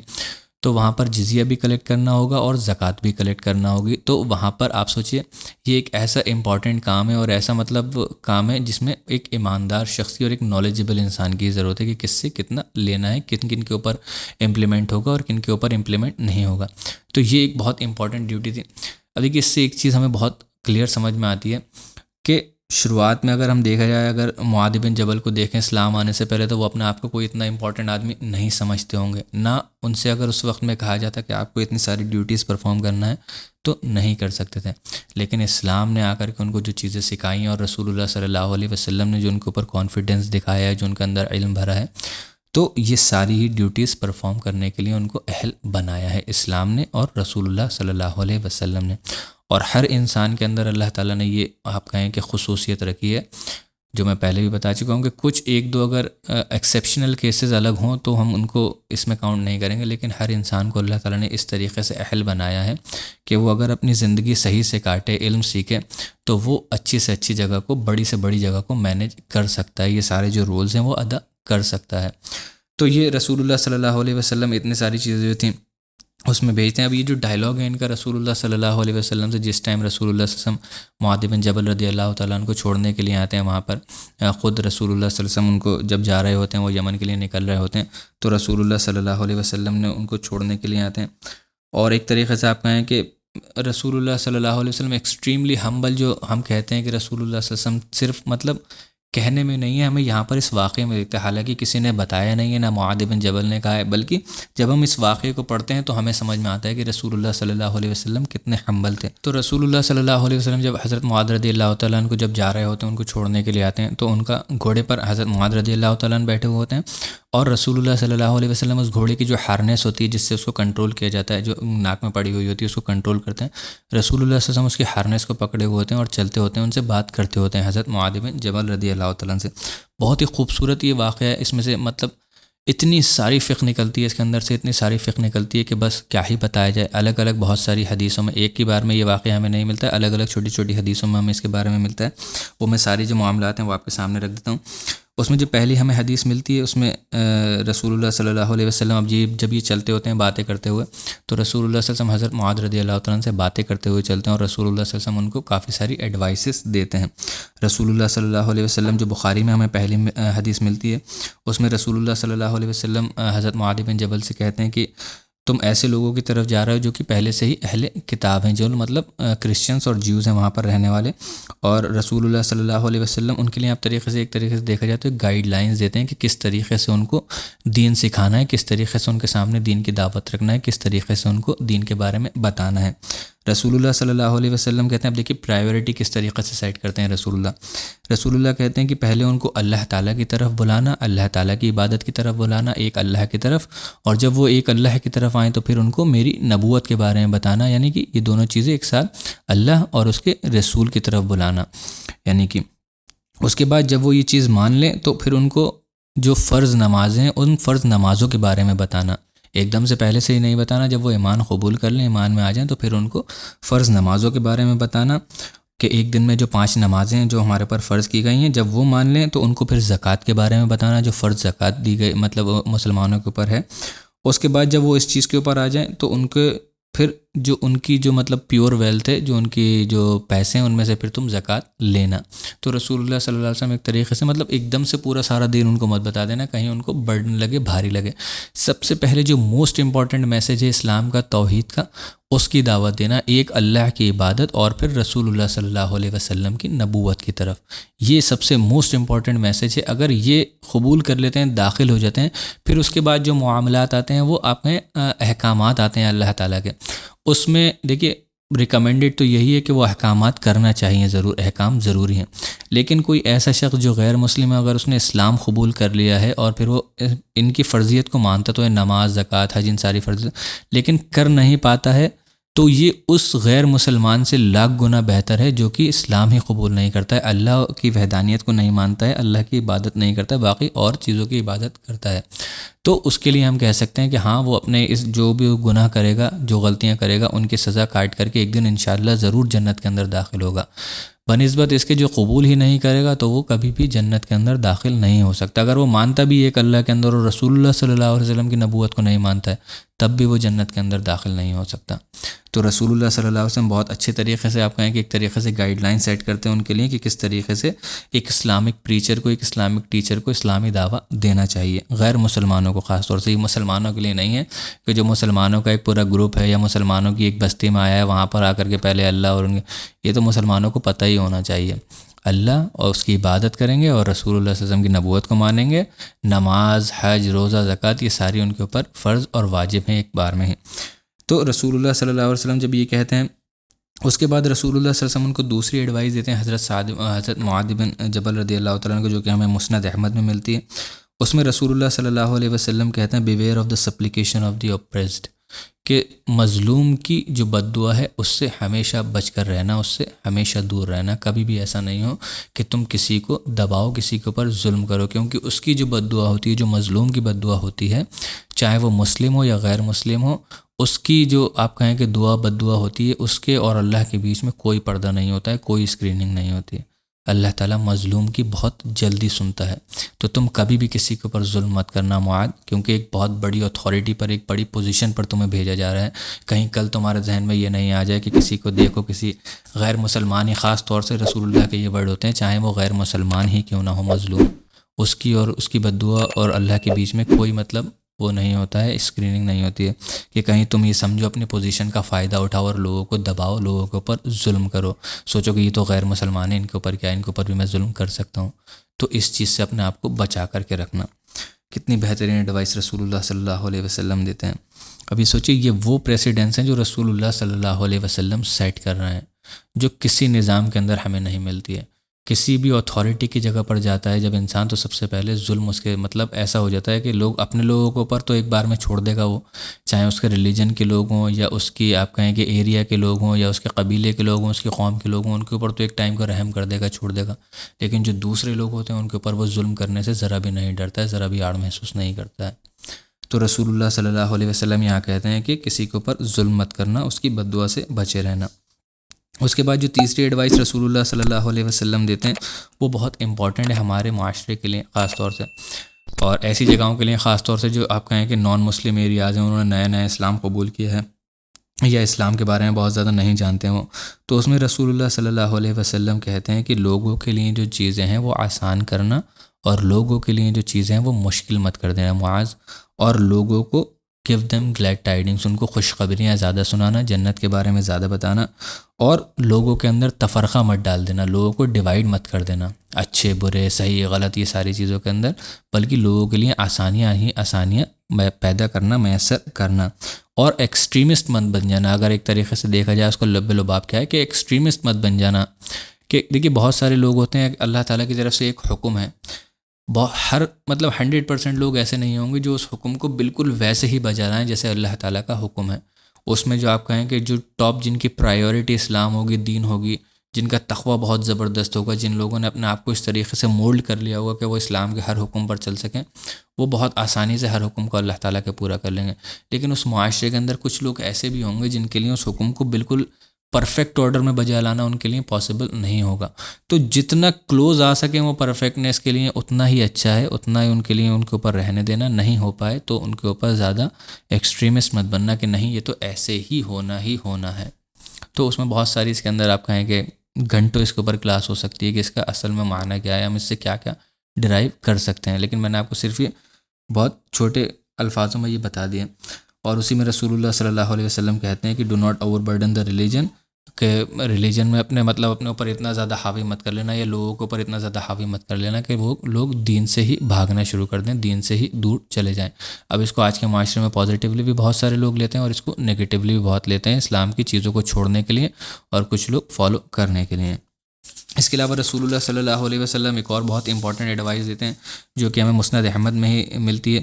اب کیونکہ ایک امپورٹنٹ جگہ پر بھیج رہے تھے، ایک امپورٹنٹ پوزیشن پر رسول اللہ صلی اللہ علیہ وسلم ان کو بھیج رہے تھے، تو رسول اللہ صلی اللہ علیہ وسلم ان سے کہتے ہیں بیویئر آف لگژری سے بچ کر کے رہنا۔ رسول اللہ صلی اللہ علیہ وسلم کہتے ہیں آسائشوں سے بچ کر کے رہنا، کیونکہ جو تمہاری پوزیشن ہے، اتھارٹی کی ایک پوزیشن ہے، اس کو اس طریقے سے استعمال مت کرنا کہ تم اپنی جو لائف ہے وہ ایکسٹرا ویگنٹلی استعمال کرو، جیو،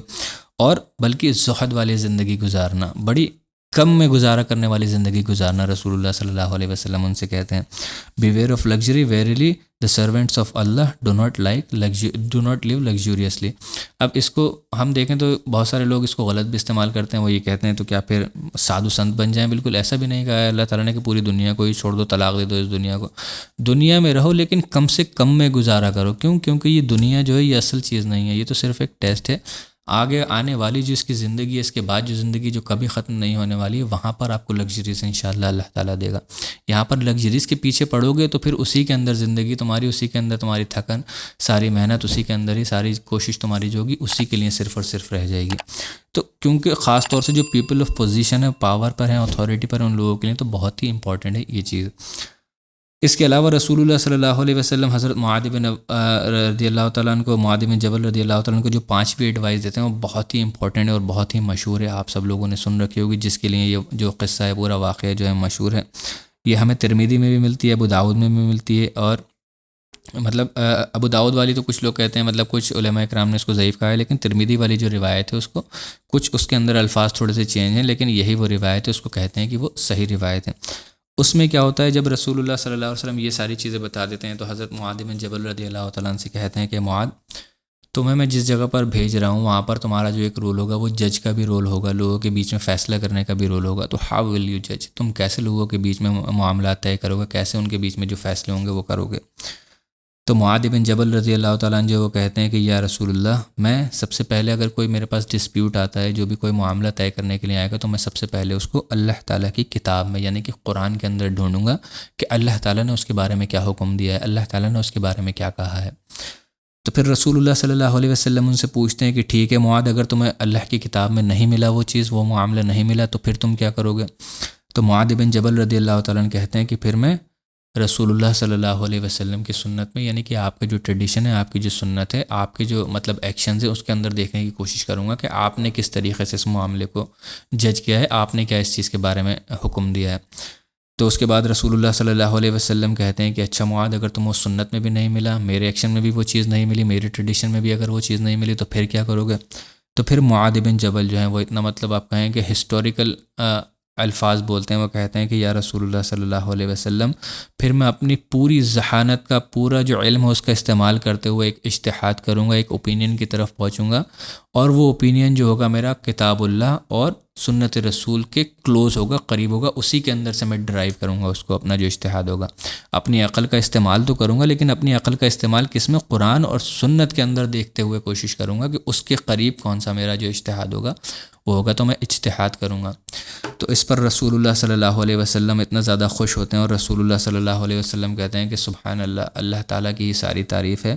جس نے اس کے رسول صلی اللہ علیہ وسلم کو اتنے بہترین صحابہ دیے ہیں، اتنے بہترین صحابی دیے ہیں جو اللہ کے نبی کے کندھوں پر جو بوجھ ہے اس بوجھ کو ہلکا کرتے ہیں۔ یعنی کہ رسول اللہ صلی اللہ علیہ وسلم اس میتھڈولوجی کو کریکٹ دیتے ہیں کہ ہاں یہی ایک صحیح طریقہ ہے۔ سب سے پہلے قرآن کے اندر دیکھا جائے، اللہ تعالیٰ کی کتاب کے اندر دیکھا جائے کہ کیا مسئلہ اللہ تعالیٰ نے بیان کیا ہے، کوئی بھی مسئلہ ہے، کوئی بھی چیز ہے، اس کو جج کرنے کے لیے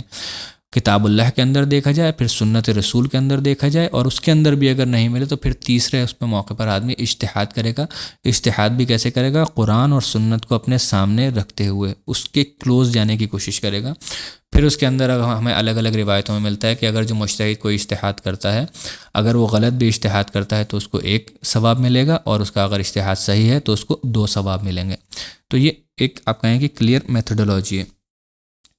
اب اسی میں جب رسول اللہ صلی اللہ علیہ وسلم ان کو ساری ایڈوائس کرتے ہیں، تو ہمیں صحیح ابن حبان میں ایک بہت ہی ایموشنل واقعہ بھی ملتا ہے۔ اسی میں مطلب وہی اسی وقت کا وہ واقعہ ہے، اس میں رسول اللہ صلی اللہ علیہ وسلم مطلب اس پورے واقعے کا سب سے ایموشنل پوائنٹ ہم کہہ سکتے ہیں،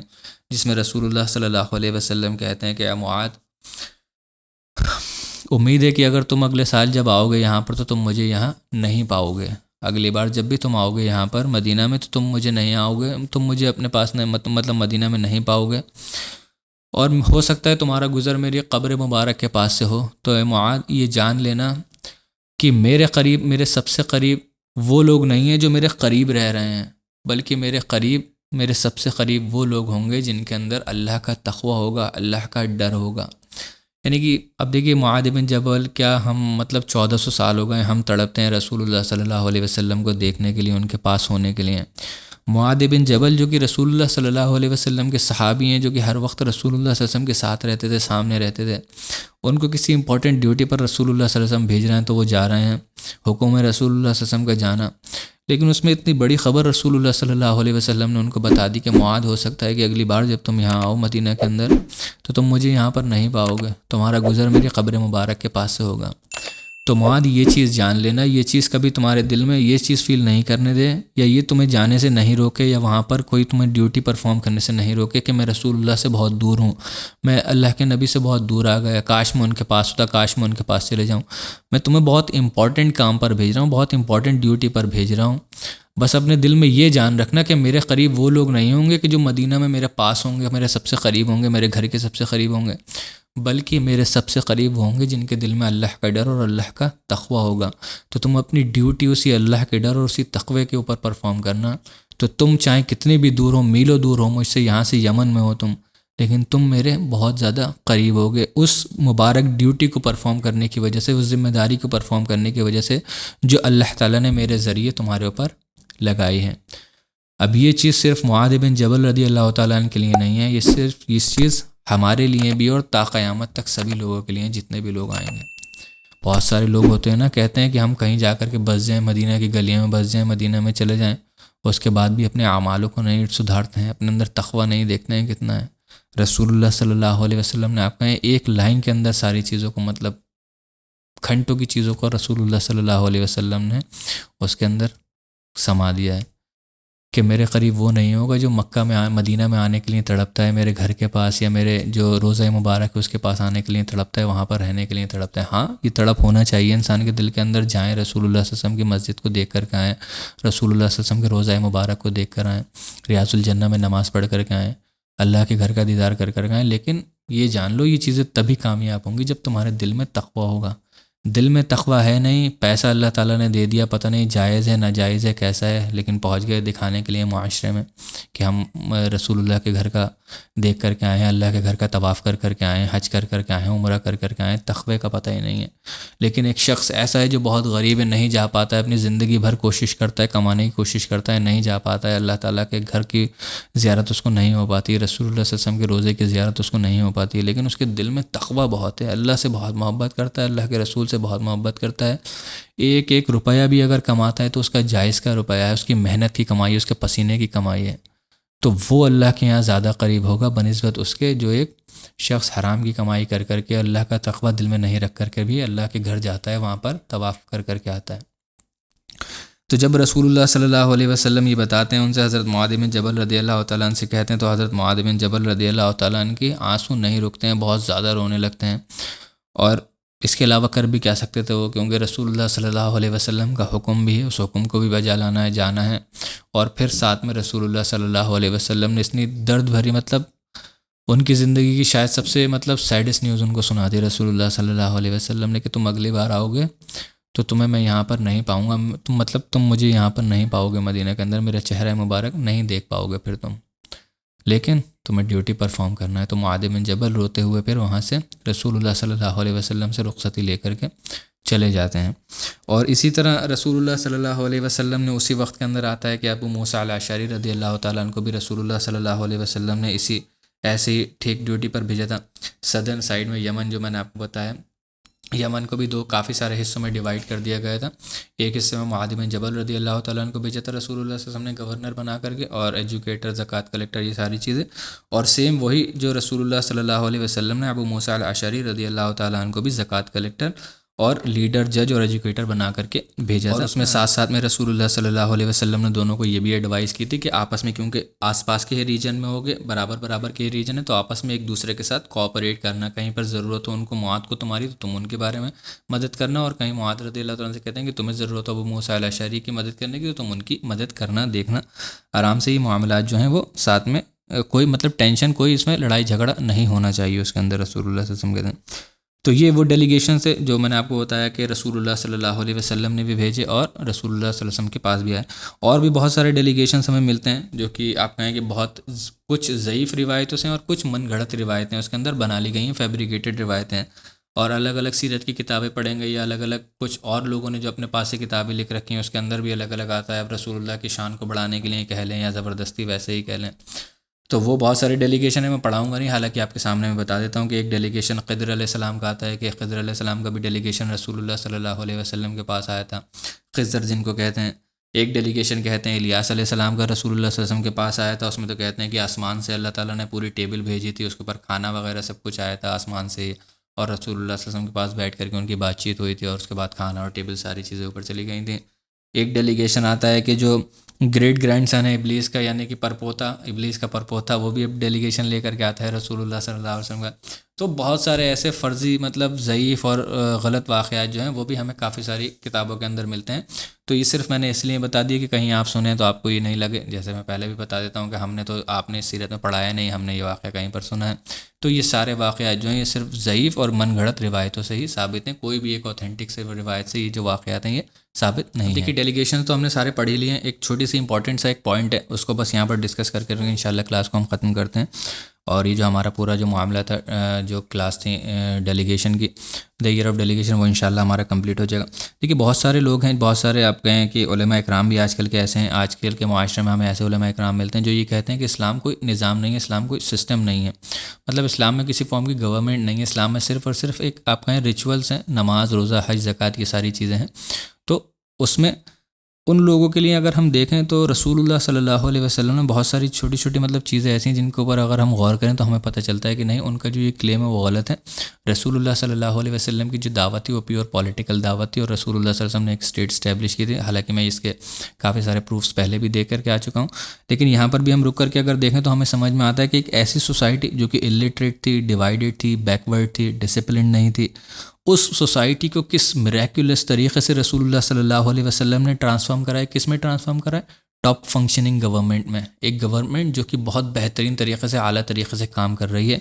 ہر جگہ پر چھوٹی چھوٹی جو ولایہ ہیں ان میں گورنرز ہیں، ان کو مینیج کرنے کے لیے وہاں پر ٹیچرز، زکوٰۃ کلیکٹرز، قاضی، یہ ساری چیزیں ہیں جو کہ اب تک ایون رومن امپائر کے اندر بھی نہیں ہوتا تھا، نہ پرشین امپائر کے اندر۔ اس میں کیا ہوتا تھا، ایک لیڈر ہوا کرتا تھا بڑا، اور وہ آرمی کے تھرو ساری چیزوں کو کنٹرول کیا کرتا تھا۔ آپ کہیں کہ طاقت کے زور کے بل پر کیا کرتا تھا۔ لوگوں کی، عوام کی کوئی ویلیو ہی نہیں تھی، کوئی آواز ہی نہیں تھی۔ لیکن اسلام نے آ کر کے کیا کیا، اس ظلم کو ریپلیس کیا کائے سے؟ عدل و انصاف سے۔ اب اس عدل و انصاف کو مینیج کیسے کرنا ہے؟ ایسا تو نہیں ہے کہ اللہ کی طرف سے ساری چیزیں ہوتی رہیں گی خود آٹومیٹکلی۔ اللہ تعالیٰ نے یہ دنیا بنائی ہے، اس دنیا کے بعد اللہ تعالیٰ نے یہ کہا ہے کہ اچھی نیکی اور نیکی کے کاموں میں ایک دوسرے کی مدد کرو اور برائی کے کاموں سے ایک دوسرے کو روکو۔ تو یعنی کہ اللہ تعالیٰ نے بتا دیا کہ اس دنیا کو آپ ہی نے چلانا ہے، آپ ہی کو چلانا ہے۔ اب وہ جو گورنمنٹ رسول اللہ صلی اللہ علیہ وسلم نے فارم کی تھی، اس کو چلائیں گے کون؟ صحابہ کرام۔ ابھی میں نے آپ کو اگزامپلس بتائے کتنے سارے کہ رسول اللہ صلی اللہ علیہ وسلم نے الگ الگ جگہوں پر گورنرز بھیجے ہیں رسول اللہ نے، اور الگ الگ جگہوں پر رسول اللہ صلی اللہ علیہ وسلم نے ایجوکیٹرز، زکوٰۃ کلیکٹرز، یہ ساری الگ الگ لیڈرشپ دے کر کے رسول اللہ صلی اللہ علیہ وسلم نے الگ الگ جگہوں پر لوگوں کو بھیجا ہے۔ تو اس میں ہم کیسے دیکھتے ہیں؟ اب اگر ہم دیکھیں آرگنائزیشن، ڈسپلن، آرڈرلینس، یہ تو اسلام کا انٹیگرل پارٹی ہے ہمیشہ سے۔ کوئی بھی سوسائٹی بنا ریلیجن کے تو رہ سکتی ہے، لیکن بنا آرگنائز سسٹم کے نہیں رہ سکتی، بنا دین کے نہیں رہ سکتی۔ ریلیجن چاہے ہو نہیں ہو، لیکن ایک سسٹم ان کے اندر ضرور ہونا چاہیے۔ وہ سسٹم کیسا؟ جو معاشرے کو پورا، جو اس کے اندر انتظامی معاملات ہیں ان کو کنٹرول کرے۔ اگر انتظامی معاملات اچھے سے کنٹرول نہیں ہوں گے تو افراط و تفریط مچ جائے گی۔ آج کے معاشرے میں بھی آپ دیکھ لیجئے، کہیں پر بھی کتنی بھی چھوٹی سے چھوٹی بھی رعایا ہوگی، چھوٹی سے چھوٹی کنٹری بھی ہوگی، اس کے اندر ہم دیکھیں گے کہ مینجمنٹ ضرور ہوتا ہے۔ جتنا بہترین مینجمنٹ ہوگا اتنی بہترین اس کنٹری کی پروگریس ہوگی، اس کے اندر جو آپ کہیں ورک فلو اتنا زبردست اس کے اندر ہوگا، اور جتنا ہی برا مینجمنٹ ہوگا اتنی ہی زیادہ اس کا آپ کہیں کہ اس کنٹری کی حیثیت، اس کنٹری کا حال ہوگا۔ اب رسول اللہ صلی اللہ علیہ وسلم نے کیا کیا؟ رسول اللہ صلی اللہ علیہ وسلم کو پتہ تھا کہ کیونکہ اب وقت قریب آنے والا ہے اس دنیا سے رخصت لینے کا، تو رسول اللہ صلی اللہ علیہ وسلم نہیں چاہتے تھے کہ ایسی سوسائٹی ہو، ایسا آپ کہیں کہ معاملہ چھوڑ کر کے جائیں پیچھے جو اس میں افراط و تفریط و کیوس مچی ہوئی ہو، جو کو مینیج کرنے والا کوئی نہیں ہو۔ رسول اللہ صلی اللہ علیہ وسلم نے بالکل انشور کیا اپنے سامنے کہ ایک چین آف کمانڈ ہو رسول اللہ صلی اللہ علیہ وسلم کے پیچھے جانے کے بعد اس دنیا سے۔ اور یہ چیز ایسا نہیں ہے کہ ایک دم سے رسول اللہ صلی اللہ علیہ وسلم نے کی، شروعات سے ہی جیسے ہی مدینہ میں رسول اللہ صلی اللہ علیہ وسلم آئے ہیں، رسول اللہ صلی اللہ علیہ وسلم نے ایک چین آف کمانڈ ہلکے ایگزامپلس کے تھرو، ہلکے موقع پر جیسے جس کی ضرورت پڑی ویسے رسول اللہ صلی اللہ علیہ وسلم چین آف کمانڈ اسٹیبلش کیا۔ چین آف کمانڈ کی ایک طریقے سے اکاؤنٹیبلٹی ہونا چاہیے کہ نچلے لیول سے لے کر کے سب سے اوپر ٹاپ لیول پر جو گورنمنٹ کا آفیشیل بیٹھا ہوا ہے اس کو نیچے والے تک کی خبر ہو۔ اب وہ خود تو جا کر کے وہ لے نہیں سکتا خبر، لیکن نیچے سے ایک چھوٹا سا ادارہ بنایا، اس نے بڑے تک پہنچائی، اس سے اوپر گورنر تک پہنچائی، گورنر سے اس نے اور اوپر تک پہنچائی، جو بھی ان کا آپ کہیں کہ الگ الگ، یہ خیر اس کو ڈسکس کرنے کا ٹائم نہیں ہے، بہت پورا ایک فارمیٹ ہے اس کا، لیکن وہ نیچے سے اوپر تک پہنچے۔ اب نیچے اگر کوئی چیز غلط ہو رہی ہے تو اوپر والا آ کر کے دیکھ سکتا ہے، پوچھ سکتا ہے کہ یہ چیز غلط کیسے ہو رہی ہے، اور جو اس کے لیے ذمہ دار ہوگا سب سے نیچے لیول پر اس سے پوچھے گا، اگر اس کے وہ نہیں ہوگا تو اس سے اوپر والے سے پوچھے گا، اس سے اوپر والے سے پوچھے گا۔ تو یہ چین آف کمانڈ، ایک اکاؤنٹیبلٹی جو تھی رسول اللہ صلی اللہ علیہ وسلم نے شروعات سے ہی سیٹ کی۔ ایون اگر آپ دیکھیں تو رسول اللہ صلی اللہ علیہ وسلم کہیں پر ڈیلیگیشن بھیجا کرتے تھے رسول اللہ صلی اللہ علیہ وسلم، تو اس میں رسول اللہ صلی اللہ علیہ وسلم امیر بنا کر کے کسی نہ کسی کو بھیجا کرتے تھے۔ ایسا نہیں ہوا کرتا تھا کہ کوئی بھی ڈیلیگیشن بھیج دیا، کوئی بھی جا کر کچھ بھی بات کر لے۔ ڈیلیگیشن بھیجتے تھے، اس میں سے ایک لیڈر اسائن کرتے تھے رسول اللہ صلی اللہ علیہ وسلم، اس کی ذمہ داری ہوتی تھی جو وہ ڈیسیجن لے گا باقی جو لوگ تھے ان کو اس ڈیسیجن میں ماننا ہوا کرتا تھا، کیونکہ ایک یونٹی جب ہوتی ہے نا، ایک سنگل لیڈر ہوتا ہے تب اس کی جو لوگ فالو کرنے والے ہوتے ہیں وہ آرام سے فالو کر لیتے ہیں اس کو۔ تو رسول اللہ صلی اللہ علیہ وسلم کہیں پر بھی بھیجتے تھے تو امیر بنا کر کے بھیجتے تھے۔ ایون جہاد میں بھی رسول اللہ صلی اللہ علیہ وسلم بھیجا کرتے تو امیر جہاد بنا کر کے بھیجا کرتے تھے۔ یہ نہیں تھا کوئی بھی کہیں پر بھی ایسے ہی جا کر کے پوری آرمی لڑ جائے، جو امیر جہاد کہے گا وہی ویسے ہی اس طریقے سے اس کی کمانڈس کو فالو کیا جائے گا۔ ایون رسول اللہ صلی اللہ علیہ وسلم ویسے ہی سفر پر بھی کسی کو جانا ہوا کرتا تھا تو رسول اللہ کی یہ کمانڈ تھی کہ اگر تم سفر پر جا رہے ہو اور 3 لوگ اس کے اندر ہوں تو اس میں سے ایک کو اپنا امیر چن لو، اس میں سے ایک کو اپنا لیڈر مان لو، تاکہ ایک آپ کہیں ایک طریقے سے چین آف کمانڈ وہی چیز ہے، اکاؤنٹیبلٹی آ جائے، کچھ بھی ایکشن لینا ہو، کچھ بھی کام کرنا ہو تو وہ آپس میں ڈیسائیڈ کر کے اور جو لیڈر کا حکم ہو اس کے اندر اس کو فالو کر لیں۔ تو یہاں تک رسول اللہ صلی اللہ علیہ وسلم کی کمانڈس تھیں۔ اور رسول اللہ صلی اللہ علیہ وسلم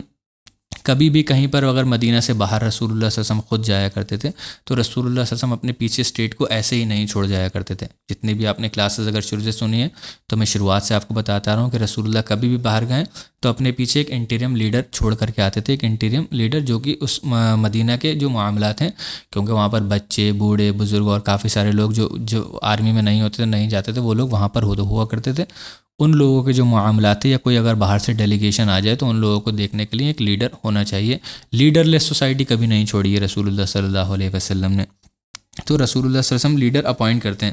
اسی طریقے سے جب رسول اللہ صلی اللہ علیہ وسلم نے الگ الگ جگہوں کو کانکر کیا ہے، شروع سے ہی اگر ہم دیکھیں بالکل شروعات سے، تو وہاں پر رسول اللہ صلی اللہ علیہ وسلم نے الگ الگ لیڈرز اپوائنٹ کیے ہیں۔ اب یہ بہت ساری جگہیں میں لسٹ بنا کر یہاں پر آپ کے سامنے پڑھ بھی دیتا ہوں، اسکرین پر بھی میں کوشش کروں گا کہ وہ جو لسٹ ہے وہ آپ کے سامنے آ جائے تاکہ آسانی رہے نام وغیرہ دیکھنے میں۔ بادان جو بادان رضی اللہ تعالیٰ عنہ تھے، ان کو رسول اللہ صلی اللہ علیہ وسلم نے گورنر بنایا تھا، کہاں کا؟ یمن کا۔ اب اس وقت میں جب بادان کو رسول اللہ صلی اللہ علیہ وسلم نے یمن کا گورنر بنایا تھا، بالکل شروعات کی بات ہے، جب شروعات میں ہی یمن جو ہے رسول اللہ صلی اللہ علیہ وسلم کے انڈر میں آئے، اسلامک اسٹیٹ کے انڈر میں آئے، تو اس وقت میں تو ایک ہی اسٹیٹ تھی پوری، لیکن بادان کے انتقال کے بعد جب ان کا انتقال ہو جائے تو یمن کو الگ الگ صوبوں میں ڈیوائیڈ کر دیا جاتا ہے پھر، اور الگ الگ صوبوں کو میں ڈیوائیڈ کرنے کے بعد پھر بہت سارے لیڈرز رسول اللہ صلی اللہ علیہ وسلم نے الگ الگ صوبے میں بھیجے ہیں۔ شمار جو ہیں یہ بادان کے ہی بیٹے تھے، ان کو رسول اللہ صلی اللہ علیہ وسلم نے صنعاء کی گورنرشپ دے دی تھی، اور ابو موسیٰ الاشعری رضی اللہ تعالیٰ عنہ کو رسول اللہ صلی اللہ علیہ وسلم نے معارب پر گورنر بنا کر کے بھیجا۔ یعلا بن امیہ رضی اللہ تعالیٰ عنہ کو الجند پر رسول اللہ صلی اللہ علیہ وسلم نے گورنر بنا کر کے بھیجا۔ عامر بن شمر رضی اللہ تعالیٰ عنہ کو رسول اللہ صلی اللہ علیہ وسلم نے حمدان پر گورنر بنا کر کے بھیجا۔ خالد بن سعید ابن العاص رضی اللہ تعالیٰ عنہ کو نجران اور زما اور زبید کی جگہ پر، مطلب ان ایریا کے بیچ میں ایک ایریا تھا، وہاں پر رسول اللہ صلی اللہ علیہ وسلم نے گورنر بنا کر کے بھیجا ہے۔ عامر بن حزام رضی اللہ تعالیٰ عنہ کو نجر کا گورنر بنا کر کے رسول اللہ نے بھیجا ہے۔ زیاد بن لبید البیعدی رضی اللہ تعالیٰ عنہ کو حضرموت کا رسول اللہ صلی اللہ علیہ وسلم نے گورنر بنا کر کے بھیجا ہے۔ عکاش بن ثور رضی اللہ تعالیٰ عنہ کو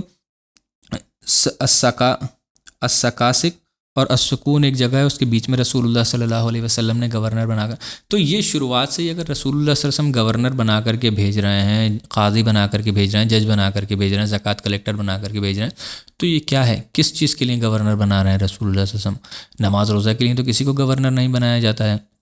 ایک لوگوں کے انتظامی معاملات، انتظامی امور جو ہیں اس کو چیک کرنے کے لیے، اس کے لیے رسول اللہ صلی اللہ علیہ وسلم نے جو ہے یہ گورنرز بنا کر کے الگ الگ جگہوں پر رسول اللہ صلی اللہ علیہ وسلم نے بھیجا ہے، جس سے ہمیں پتہ چلتا ہے کہ اسلام ایز اے اسٹیٹ رسول اللہ صلی اللہ علیہ وسلم، اسٹیٹ کے لیڈر ایسے رسول اللہ صلی اللہ علیہ وسلم ایکٹ کر رہے تھے۔ اور صرف رسول اللہ صلی اللہ علیہ وسلم نے گورنر بنا کر بھیج ہی نہیں دیا تھا، بلکہ ان کے اوپر ایک اسٹرکٹ واچ بھی رسول اللہ صلی اللہ علیہ وسلم رکھا کرتے تھے، نظر رکھا کرتے تھے رسول اللہ نے، صرف کھلی چھوٹ ان کو نہیں دے دی تھی کہ وہ کہیں پر جائیں۔ اب دیکھیے جب عہدہ آتا ہے، جب ذمہ داری آتی ہے، جب بہت سارا آپ کہیں کہ ایک بہت بڑی اسٹیٹ مل گئی، اس کو پورا مینیج کرنا ہے، کوئی اس کے اوپر پوچھنے والا نہیں ہے، اکاؤنٹیبلٹی نہیں ہے، تو انسان بگڑ بھی جاتا ہے، اس کو شیطان آنے میں زیادہ دیر نہیں لگتی۔ ہم یہ آج کے معاشرے میں بھی دیکھتے ہیں، بہت اچھے اچھے لیڈرز ہوتے ہیں جو نیک مطلب لوگوں کی مدد کے لیے ابھرتے ہیں، لیکن جب ان کو پاور، اتھارٹی، یہ ساری چیزیں ملتی ہیں اور اکاؤنٹیبلٹی ان کے اوپر نہیں ہوتی تو پھر ان کے اندر کرپشن آ جاتا ہے۔ لیکن رسول اللہ صلی اللہ علیہ وسلم اپنے گورنرز کے اندر تاکہ کرپشن نہیں آئے، رسول اللہ صلی اللہ علیہ وسلم ان کے اوپر پینی نظر رکھا کرتے تھے، اسٹرکٹ واچ رہا کرتی تھی رسول اللہ صلی اللہ علیہ وسلم کی۔ اور رسول اللہ صلی اللہ علیہ وسلم نے ان کو پہلے ہی بتا دیا تھا کہ اگر ذرا سا بھی تم نے مطلب بہت ساری حدیثیں ہمیں ملتی ہیں، وہ حدیثیں کیا ہی یہاں پر میں کوٹ کروں، رسول اللہ صلی اللہ علیہ وسلم نے تاکہ وہ ذرا سا بھی ان کے اندر کرپشن نہیں آئے، پیسہ وغیرہ اس چیز کی وجہ سے، لالچ کی وجہ سے ان کا جو ایمان ہے وہ نہیں ڈولے، تو رسول اللہ صلی اللہ علیہ وسلم نے ان کو بتا دیا تھا کہ یہ کس امپورٹنٹ ڈیوٹی پر جا رہا ہے، اور رسول اللہ نظر بھی رکھا کرتے تھے، اور صحابہ اکرام بھی اس چیز کو سمجھتے تھے کہ اگر ہم کسی لیڈرشپ کی پوزیشن پر آ رہے ہیں تو اس کا مطلب یہ نہیں ہے کہ ہم اپنے مزے کرنے کے لیے آ رہے ہیں، ہم اپنے بینک بیلنسز، ہم اپنے اکاؤنٹوں کو بھرنے کے لیے آ رہے ہیں، ہمارے پاس بہت سارا پیسہ ہو جائے گا۔ ان کو یہ پتہ ہوتا تھا کہ یہ اللہ تعالیٰ کی طرف سے ایک ذمہ داری ہے، اس کی اکاؤنٹیبلٹی ہے، رسول اللہ صلی اللہ علیہ وسلم بھی اس کے بارے میں پوچھیں گے ہم سے، اور رسول اللہ پوچھیں یا نہ پوچھیں، اللہ تعالیٰ تو ایک دن ہم سے جب قیامت کا دن ہوگا تو اس ذمہ داری کے بارے میں پوچھے گا. اسی وجہ سے آپ دیکھیے کہ اسلام میں لیڈرشپ لینے کے لیے کوئی جس کو پتہ ہوتا ہے کہ کتنی بڑی ذمہ داری ہے، کتنی امپورٹنٹ چیز ہے یہ، تو ہر کوئی آگے نہیں آتا ہے.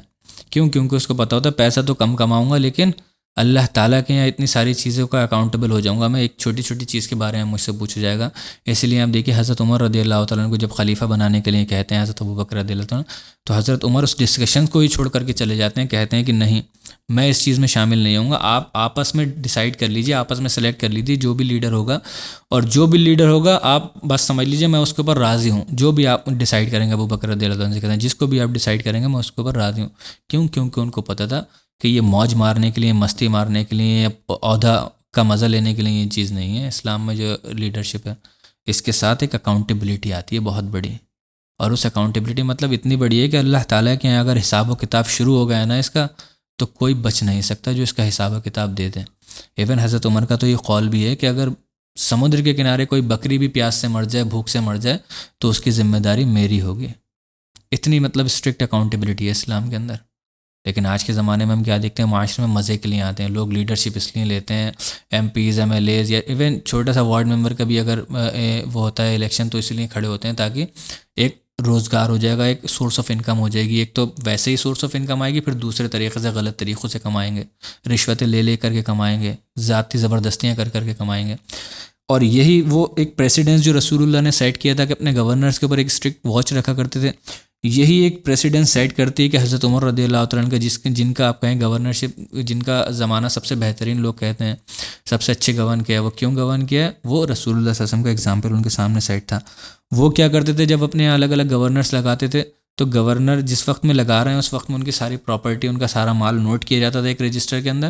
اور جب ان کا ٹرم پورا ہو جاتا تھا، وہ گورنرشپ ان کی ختم ہوتی تھی، تو پھر ان کی ساری چیزیں کیلکولیٹ کی جاتی ہیں اور دیکھا جاتا تھا اگر 1 روپیہ بھی زیادہ ہے اور ایک زمین کا حصہ بھی زیادہ ہے 1 انچ بھی، تو وہ سارا بیت المال میں حضرت عمر رضی اللہ تعالیٰ نے ڈال دیا کرتے تھے. تو کوئی کیوں آئے گا؟ کوئی بیوقوف ہوگا اس لیے آئے کہ مطلب اتنی بڑی ذمہ داری لینے کے لیے کہ یہاں پر تو کچھ فائدہ ہو ہی نہیں، اور اللہ کے یہاں اکاؤنٹیبلٹی الگ ہو. صرف وہی لوگ آئیں گے جو اس چیز کی ذمہ داری کو سمجھیں گے کہ ہاں ہمیں یہ ذمہ داری ادا کرنا ہے، یہ ذمہ داری ادا کر کے ہم انشاءاللہ اللہ کی قربت حاصل کریں گے، اللہ تعالیٰ کی رضامندی حاصل کریں گے، رسول اللہ صلی اللہ علیہ وسلم کی جنت میں قربت حاصل کریں گے، اور رسول اللہ اور اللہ کی آپ کہیں خوشی کا باعث بنیں گے جنت میں کہ ہاں ان لوگوں کو ذمہ داری دی گئی تھی لوگوں کو مینیج کرنے کی، انہوں نے بہت بہترین طریقے سے مینیج کیا. جس میں سے ابو عبیدہ عامر ابن الجرح رضی اللہ تعالیٰ عنہ کا بیسٹ ایگزامپل ہے. حضرت عمر کی میں کیا اتنی لمبی کلاس ہو گئی ہے، ویسے ہی نہیں مطلب شیئر کر پاؤں گا. اس کے ساتھ ساتھ حضرت عمر رضی اللہ تعالیٰ عنہ کا ایک آپ کہیں کہ ایک رول یہ بھی تھا کہ وہ کہتے تھے کہ جتنے بھی ان کے گورنرس ہوں گے وہ جو ہے ان کے گھر میں کوئی پکا دروازہ ایسا نہیں ہوگا جس میں کنڈی لگی ہو کہ بند ہو. حضرت عمر رضی اللہ تعالیٰ عنہ کہتے ہیں کہ ایسا دروازہ ہو جس میں کنڈی نہیں ہو، جو میں جب چاہوں داخل ہو سکوں ان کے گھروں کے اندر. کیوں؟ تاکہ میں دیکھ لوں ان کے گھروں کے اندر آسائش تو نہیں ہے، لگژری کے اندر تو نہیں جی رہے ہیں وہ لوگوں کو پریشان کرنے کے بعد. تو ان کے حضرت عمر رضی اللہ تعالیٰ کے جتنے بھی گورنرس ہوا کرتے تھے ان کے دروازوں میں کنڈی نہیں ہوا کرتے تھے، کبھی بھی امیر المومنین آ جائیں گے اور کبھی بھی چیک کر لیں گے. تو اس چیز کا بھی ان لوگوں کو ڈر ہوا کرتا تھا. اب دیکھیے رسول اللہ صلی اللہ علیہ وسلم نے اپنے زمانے میں جو آپ کہیں کہ جو یہ گورنرز بنائے تھے، اب اتنی تو میں نے آپ کو بتا دیں سختیاں ہوا کرتی تھیں، ان سختیوں کے ساتھ ساتھ ایسا نہیں تھا کہ رسول اللہ صلی اللہ علیہ وسلم یہ نہیں سمجھتے تھے کہ ان لوگوں کی اپنی ذاتی ضرورتیں بھی ہوں گی. تو بیسک نیسیسٹیز کو پورا کرنے کے لیے رسول اللہ صلی اللہ علیہ وسلم نے مطلب گورنرز کو پیسے بھی دیے، مطلب ان کی ایک سیلری بھی ڈیسائیڈ کی ہے، مطلب فکس نہیں کی ہے رسول اللہ صلی اللہ علیہ وسلم نے، لیکن یہ رسول اللہ صلی اللہ علیہ وسلم نے بتا دیا کہ ان گورنرز کی سیلری ہونا چاہیے. جو ہمیں 2 ایگزامپل ملتے ہیں، عتاب ابن الاسید رضی اللہ تعالیٰ عنہ کو رسول اللہ صلی اللہ علیہ وسلم 1 درہم پر ڈے دیا کرتے تھے، 1 درہم دن کا دیا کرتے تھے، یعنی کہ 30 درہم مہینے کے ہو گئے، تاکہ وہ اپنی جو زندگی کے معاملات ہیں وہ چلا سکیں. اور قیس بن مالک رضی اللہ تعالیٰ عنہ کو رسول اللہ صلی اللہ علیہ وسلم نے ایک زمین کا ٹکڑا دے دیا تھا، زمین کا حصہ دے دیا تھا، جس میں رسول اللہ صلی اللہ علیہ وسلم نے کہا تھا کہ تم اس میں کھیتی باڑی کرو، اس سے جو بھی پیسہ آئے گا وہ سارا تمہارا ہوگا، اس میں کھیتی باڑی کرو تم، جو بھی پیسہ ہوگا وہ تمہارا ہوگا. تو وہ زمین کا حصہ رسول اللہ صلی اللہ علیہ وسلم نے دیا تھا. تو اس چیز سے یہ تو ہمیں کلیئرلی ملتا ہے کہ رسول اللہ صلی اللہ علیہ وسلم نے کوئی اماؤنٹ فکس نہیں کیا. ایک سیلری ملنا چاہیے گورنر کو، لیکن کوئی اماؤنٹ فکس نہیں ہے اس کے اندر. ایک جو معاملہ ہے پورا یہ خلیفہ کے اجتہاد کے اوپر ڈیپینڈنٹ رہے گا، کیونکہ جس وقت میں حضرت رسول اللہ تھے تو رسول اللہ نے یہ ڈیسائیڈ کیا کہ کسی کو 1 درہم پر ڈے یا کسی کو ایک زمین کا ٹکڑا دے دیا، اس کے اندر سے وہ کمائی کریں. اور اس کے علاوہ جو بھی خلیفہ صحیح سمجھے گا جس وقت کے لیے وہ اتنی سیلری یا اتنا معاملہ ان کے لیے ڈیسائیڈ کر سکتا ہے. تو یہ نہیں ہے کہ اگر کوئی ایک ذمہ داری اٹھا رہے ہیں اللہ تعالیٰ کے لیے کام کر رہے ہیں تو پھر وہ صوفی سنتھی بن جائیں، بالکل ان کے لیے کوئی معاملہ ہی نہیں ہے، کوئی انتظام ہی نہیں ہے. تو ان کے لیے سیلری ہونا چاہیے. اور اسی وجہ سے حضرت عمر رضی اللہ تعالیٰ عنہ کے زمانے میں بھی ایک سیلری ہوا کرتی تھی، حضرت ابوبکر کے رضی اللہ تعالیٰ عنہ کے زمانے میں بھی، اور حضرت عمر رضی اللہ عنہ. پھر یہ ایسے ہی کنٹینیو رہی ہے، الگ الگ جو گورنرس ہوتے ہیں تو ان کی سیلری ہوتی ہے. اس کے ساتھ ساتھ رسول اللہ صلی اللہ علیہ وسلم کی ایک یہ بھی حدیث ہے جس میں رسول اللہ صلی اللہ علیہ وسلم نے کہا تھا کہ بیسک نیسیسٹیز، یعنی کہ جس کے پاس اگر کوئی بیوی نہیں ہے کسی گورنر کے پاس تو وہ شادی کر سکتا ہے، بتاتا سکتا ہے، مطلب آ کر کے خلیفہ کو وہ شادی کرا دیں گے. کسی کے پاس سواری نہیں ہے، گھر نہیں ہے رہنے کے لیے، تو وہ سواری اور گھر کا بھی انتظام کہہ سکتا ہے آ کر کے، اس کے لیے اس چیز کا بھی انتظام کر دیا جائے گا. تو یہ چیزیں اس لیے تھیں تاکہ کرپشن کو دور مطلب نکالا جا سکے، کرپشن لوگوں کے اندر نہیں آیا. بالکل مطلب پیسہ ہی نہیں ہوگا تو وہ کھائیں گے کمائیں گے کہاں، کھائیں گے کہاں سے، اور کھائیں گے کھانے کا جب ان کے پاس معاملہ نہیں ہوگا تو پھر کرپشن کریں گے ہی، کہیں نہ کہیں سے کمانے کی کوشش کریں گے. تو خیر یہ پورے معاملات تھے، یہ پورا جو آپ کہیں کہ جتنے بھی ڈیلیگیشنس تھے میں نے آج کی کلاس میں ڈسکس کر لیے. کلاس کافی لمبی ہو گئی، پچھلی بھی دونوں ہماری کلاسز کافی لمبی ہو گئی تھیں. تو اس میں جتنے بھی مطلب اوتھینٹک روایت سے ہمیں ملتے ہیں وہ سارے ہم نے جو ڈیلیگیشنس تھے وہ کمپلیٹ کر لیے ہیں. جو ضعیف تھے وہ میں نے آپ کے سامنے بتا بھی دیے. اس کے ساتھ ساتھ جو بھی پورا ایک گورنمنٹ کو ایک مینیج کرنے کا جو معاملہ تھا وہ بھی میں نے آپ کے سامنے پورا رکھ دیا ہے. اور اس کے علاوہ اگر آپ لوگوں کا کچھ کویشچن ہو اس کلاس سے ریلیٹڈ یا پچھلی کوئی بھی کلاسز سے ریلیٹڈ یا سیرہ کا کوئی بھی کویشچن ہو تو آپ لوگ کمنٹ سیکشن میں نیچے لکھ سکتے ہیں، انشاءاللہ اس کو میں ایڈریس کر دوں گا.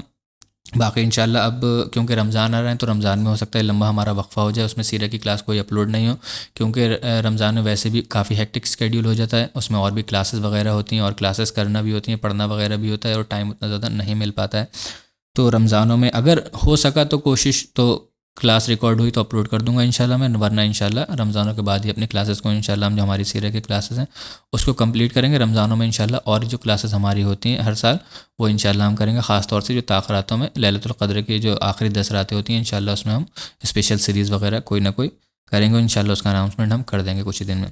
باقی اللہ تعالیٰ سے دعا اس کے اندر جو کمیاں غلطیاں ہو گئی اللہ تعالیٰ بحیثیت انسان مجھ سے کہنے میں یا آپ کے سننے میں جو بھی کمیاں غلطیاں ہو گئی اللہ تعالیٰ ہمارے دلوں سے معاف عطا فرمائے. اللہ تعالیٰ مجھے کہنے سے زیادہ آپ کو سننے سے زیادہ عمل کرنے کی توفیق عطا فرمائے. سبحانک اللہم و بحمدک اشہد ان لا الہ الا انت استغفرک و اتوب الیک وما علینا الا البلاغ المبین. جزاکم اللہ خیرا و احسن الجزاء.